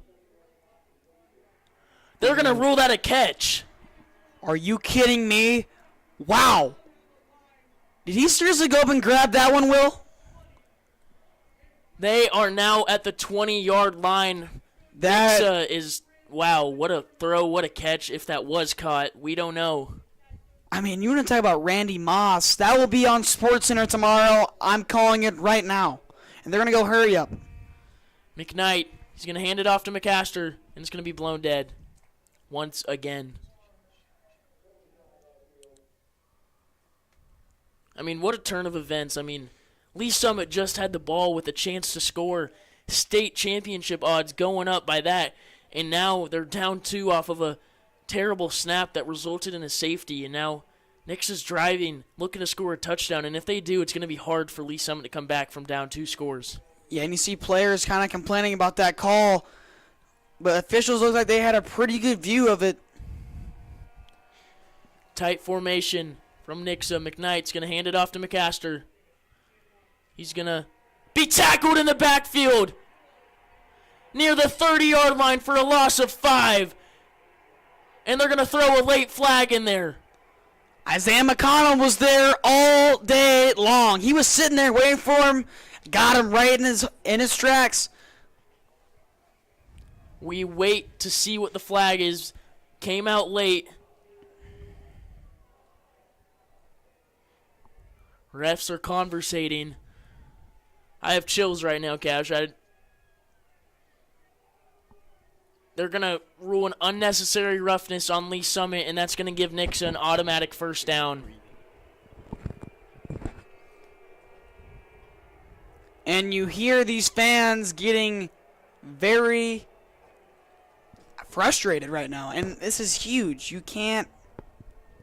And that big call, head top, and you got that big flag. They're in red zone territory, Will. Yeah, I mean, Lee Summit has to hold them to 3 here, no doubt. If they let NIXA get in the end zone, I'm just saying it's going to be really hard for Lee Summit to come back.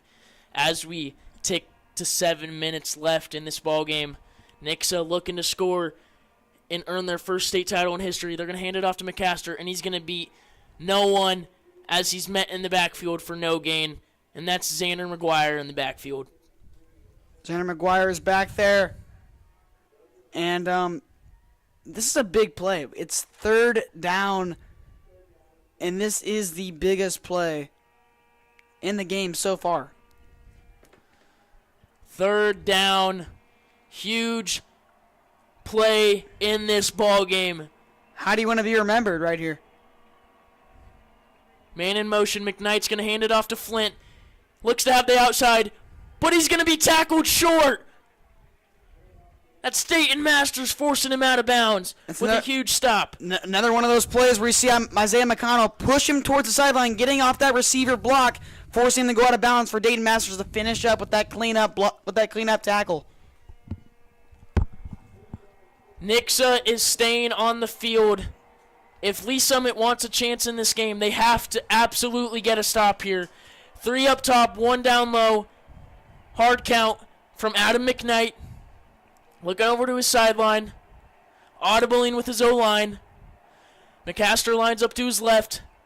Takes the snap. Looks to his right. Escapes pressure. Escapes once again. Finds a receiver, and it's incomplete! There is a flag on the play. We will see what it is. That coverage was elite right there. Elite coverage. getting to the quarterback, still swarming to the football. McKnight did a good job working around all the defensive line, all in his way, forcing in a 4th down stop. It will be a penalty on NIXA, and that's let alone the biggest play in Lee Summit football history. I mean, that kept them in the game. They absolutely needed that play, and now they need a field goal to take the lead. Yeah, and this defense has been making game-winning plays all year long, and everyone has trust in this defense. I mean, they gained my trust last week. I knew they were going to get that stop, and they did a really good job on that one. 6:23 left in this ball game. Last football game in the state of Missouri for high school. And what a game to finish it off. What a season it's been as Lee Summit looks to try and steal one from NIXA as Hatfield bounces off a tackler and he's going to rumble forward. Keeps moving his legs for a gain of 1. There he goes, and this NIXA defensive line is starting to get it. They're starting to get kind of in these gaps. Sit on Hatfield. Doing a really good job so far in this half. Clock ticking, under 6 minutes to go. Lee Summit, 2nd and 8.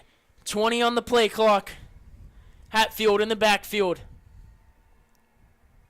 Takes the snap, rolls out to his right. Gets a big block. Avoids a defender. 40, 45, 50, 40, 45, 30, 35, 20, 15, 10, 5. Pushed out of bounds by number 2, Randy Flint. What a run from Preston Hatfield. Are you kidding me? He goes off the right side block, and this offensive line is marching their way down the field. They should be excited right now. On the block, on the block. They're staying on the block, sticking with it. Hatfield, we all know what he can do. But more impressively, this offensive line sticking with their teammate. They're fighting for each other. They're brothers, man. The brotherhood between this team is inevitable. They all love each other. We love them. What a game it's been. What a ride. Lee Summit trying to take the lead with a touchdown. Karsten Feeney in at quarterback. Takes the snap. Rushing to his right. Gets a block. Dives for the pylon. And he's going to be marked out at the 1-yard line. What a run. A half-yard short there from making a touchdown, and they're going to want to punch this one in with Feeney again, I'm guarantee it. Oh, no doubt. As the clock hits 5:27 left in this ballgame, Lee Summit absolutely needed this drive as they try and score in crunch time. Feeney back in the game in the shotgun. He's going to take the snap. He's going to rush forward, and he is in! Touchdown! Tigers take the lead! The Tigers are here to stay. They're here to stay, man. And they just came back and scored that one. That was incredible, Will. That was literally incredible to bounce back from an oversnapped safety to a touchdown to take the lead. This is Tiger football, man. They will go for 2, it looks like. Smart play here to go up 6. If not, you're still up 4, more than a field goal, so we will await to see. Lee Summit's been very good on two-point conversions this year, as we saw last week against Jackson. Well, if you're watching this, I hope you know that Preston Hatfield is the best back in the country. I mean, in the state of Missouri. I think it's final to watch this now. And Drew Benassi's going to get blown up in the backfield. NIXA sniffed that out like a dog, and the try is no good. Lee Summit still takes a 4-point lead in one of the best football games I've ever witnessed with my own eyes. This is a shootout, man, and this is big-time football, big-time teams. And we already got to say it, this is big-time players all over the field. 5:24 left in this ball game. Lee Summit trying to win the biggest game in their state's history. NIXA trying to get their first title as well. And Lee Summit is so close. Just need a couple stops. NIXA needs one magical drive. We will see on this next NIXA offensive drive. I mean, if you're NIXA, what do you got to come down here and do? I'm giving the ball to Adam McKnight. I'm letting him work like I've been doing all game long. Trusting my receivers. Randy Flint been balling all game. Give him the ball. Adam McKnight, trust him to make those throws, trust him to make those runs. No doubt about that. Lee Summit's game plan against Jaden McCasters has worked out very well so far. Held him to 0 touchdowns this game. Not that much yards. Sully McCarthy set to kick it deep to Randy Flint and Jaden McCaster back there. What a lethal duo. Crowd is loud. And it's going to be a squibber. And it's going to be fair caught by Owen Locke. Smart play called there from Todd Miller. Yeah, and good play call there. Didn't want to force a kick out of bounds. We've seen kick out of bounds in the past. So just giving him that field position. Not too good, not too great. Yeah, and you also don't want to give the threat of letting Randy Flint and Jaden McCaster get in space, because that is a special teams coordinator's nightmare, to say the least. Most definitely. I mean, big-time nightmare. Same with the Hatfield twins back there. 2 really good kick returns back there. I mean, really good kick returners. 2 up top, 1 down low. McCaster takes the snap, and he's going to rush up the middle. Breaks a tackle, but he's going to be wrangled down for a gain of 5, as it looks to be Dayton Masters getting that tackle. Dayton Masters was all over that one. McCaster still got about 5 yards on that. NIXA will take that all day long, but look at Adam McKnight to try to go deep on this. Just under 5 minutes left in this ball game. Folks, if you are still sticking with us, thank you. What a game it's been. NIXA trying to take the lead back in an absolute shootout. McKnight in the shotgun, takes the snap, hands it off to McCaster. He's off to the left, breaks 1 tackle, but he's going to get corralled at the 45-yard line, but there is a flag. Looks to be holding.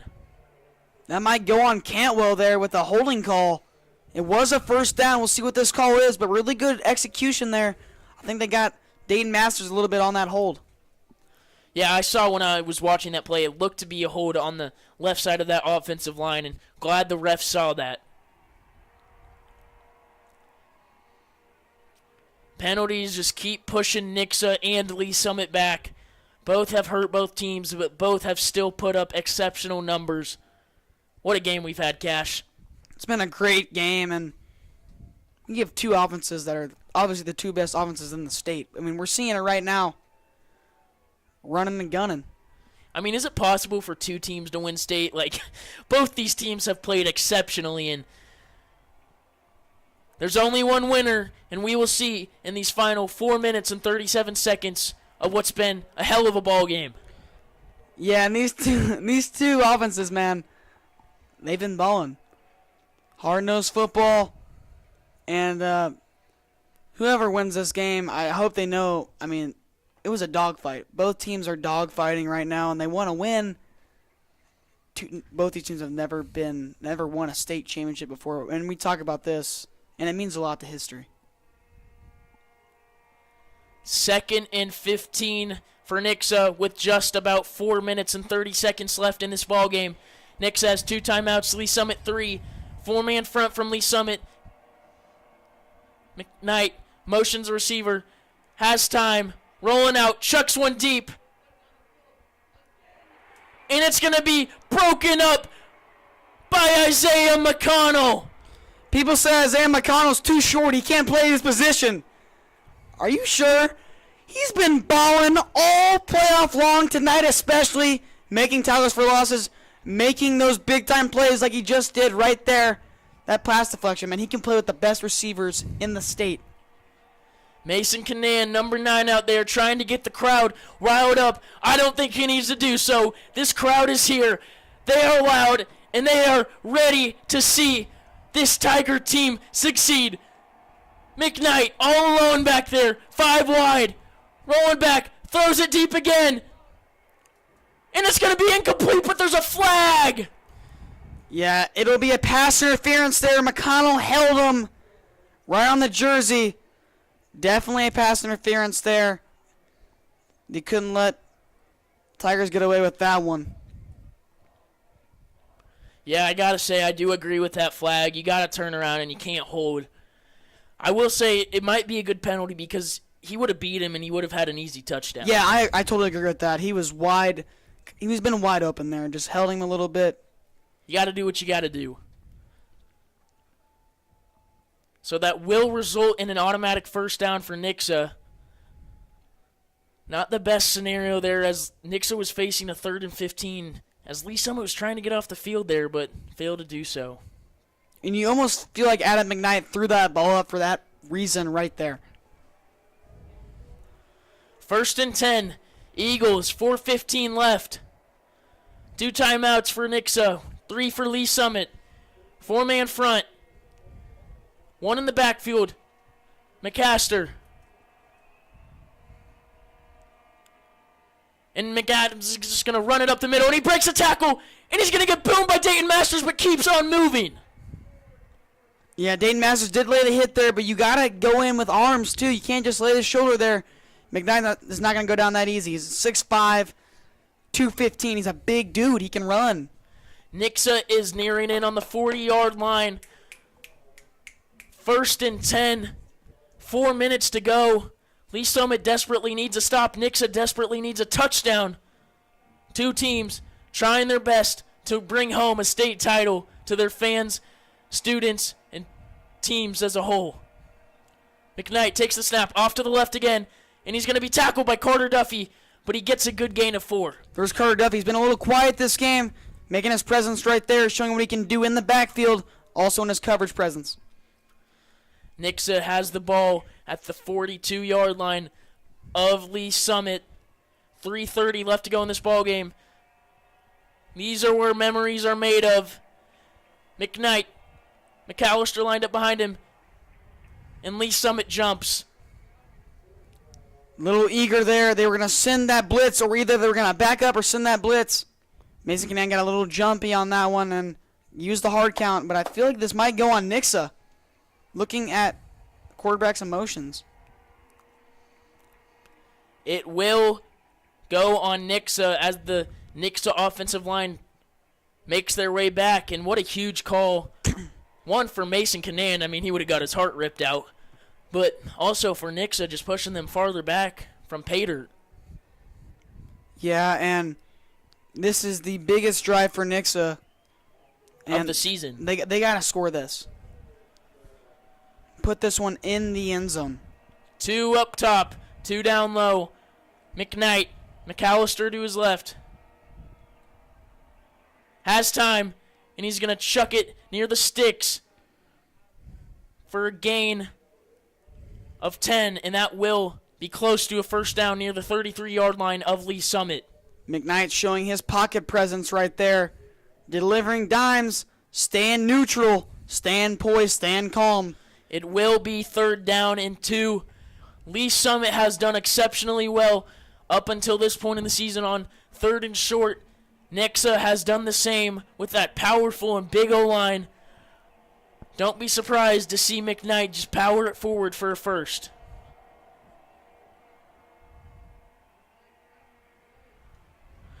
And the tackle will be made by Dayton Masters on McKnight.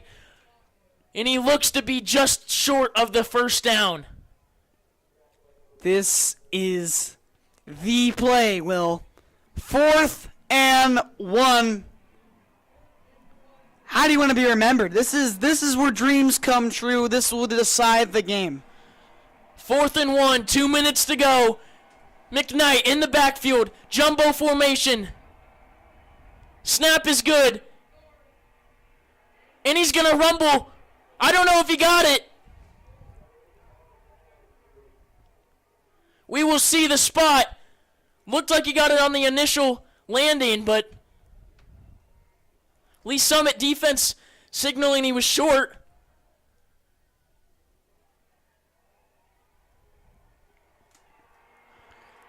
It's Lee Summit football! Are you kidding me? Oh my goodness! No official signal yet, but all signs pointing towards that. I'm assuming the sticks will be brought out for such a close play, but is this defense clutch or what, man? 4th and 1, going against the best offensive line in the state. They put their nose down, man. The sticks are out. They're measuring. They're going to extend it. And they are short. Lee Summit gets the 4th and 1 stop and are 1 first down away from winning the state championship. Oh my goodness. Lee Summit High School is 1 first down short to making history. Don't change a thing, Todd Miller. Keep running that football.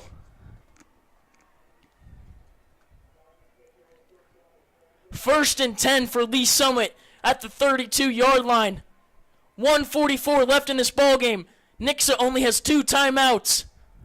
Burned one. First play of the second half. I mean, I'm out of words, Will. It was a turn of events, and this is what the season's been all day. All year it's been a turn of events. And this just shows how tough this team is and shows how remarkable of this run is if they can end it right now. What a game we have had the pleasure to call. Lee Summit, Hatfield takes the snap. He's going to dash forward. He has a first down at the 50-yard line with 1:35 to go. And the Tigers, in all likelihood, will close this out, but NIXA still has time. The Tigers, I feel like we can officially say, state champs, man. They did it. One more. Clock keeps ticking. NIXA, if they do somehow get the ball back, it'll be with like 10 seconds. But clock is ticking under 1:19 to go. First and 10 at the 50-yard line for Lee Summit. Hatfield takes the snap. He's going to rush forward. He's going to keep moving forward, and he's going to go down near the 45-yard line of NIXA. And this game is, I mean, when you first see 41-37, you think, man, it's been a great game. It's been an amazing game, and both these teams have fought both sides of the ball. And this was a legit 6A high school football game. The best talent in the state is playing right now. And you see Lee Summit student section chanting, "I believe that we just won." And it looks like it right now, Will. Lee Summit so close to making history. Biggest game in state, city history, whatever you want to call it. Lee Summit up 41-37 with 1:06 to go, 2nd and 5. Easily the best football game I've ever watched, Cash. This has been incredible, Will, and it's been a dogfight, and every game in this journey has been a dogfight for Lee Summit.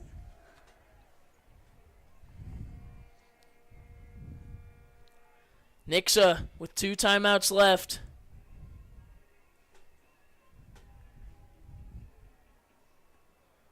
Lee Summit motioning their offensive line to get their best formation in check. And Preston Hatfield's going to rush forward. He has the first down, and he keeps rumbling into the 25-yard line. And that will seal it. Lee Summit, in all likelihood, is going to win their first ever state championship in football history. And they just finished this amazing story. And I hope everyone wants to buy this book and tap into this book, because this is one of the greatest stories you'll ever see. And there should be a documentary on this, Will. There should totally be. 0-4 to state championship. And they're champions, man. They did it. They rewrote the story. They did it right. They did it the right way. I am the happiest I think I've ever been as a football fan and as a Lee Summit fan. We started 0-4, and we are now state champions. Everyone doubted this team. Social media, CMG Sports, they all said we would lose. We did not. This team showed up, they fought, and they won state. What a game. What a ride. Cash, wow. I mean, look at this team. This is incredible, man. Incredible story. Not many people have ever seen anything like this. And this is in the history books, Will. Everyone on this team's in the history books. Everyone who's watched this game will never forget this moment. They're state champions, man. I am at a loss for words right now, Cash. I don't even know what to say. We are state champs, Cash. We just called the biggest game in Lee Summit history, and it has been a pleasure to call. What a game. What a ride. Your Tigers are Missouri Class 6 state champions. The journey's real. The journey's real, and you just got to buy into it. This team stayed together. They stayed to who they were. This team loves each other, man. That's why they won. It's not all about the talent. This is not a normal offense. They don't got a quarterback. Everyone's like, if you have a quarterback, you win games. This team doesn't have a quarterback. They don't. They have guys who just want to win and they dig. Second place is still something to be proud of as a NIXA fan. But nonetheless, what a fight from both teams. What a ride for both these squads. NIXA started the season off 13-0, fell in state, but Lee Summit coming back from an 0-4 start. What a game. Thank you, folks, for listening at home. It's been a pleasure. Thank you. State champions. And I can't say it more.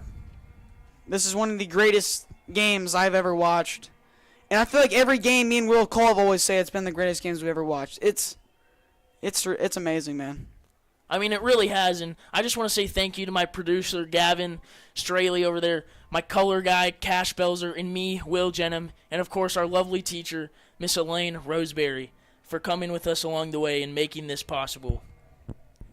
They made it possible, and not everyone gets a chance to call this game, and we are incredibly grateful for this team, for the fans, for the school, for the city. This is history. Thank you. And tune in to next year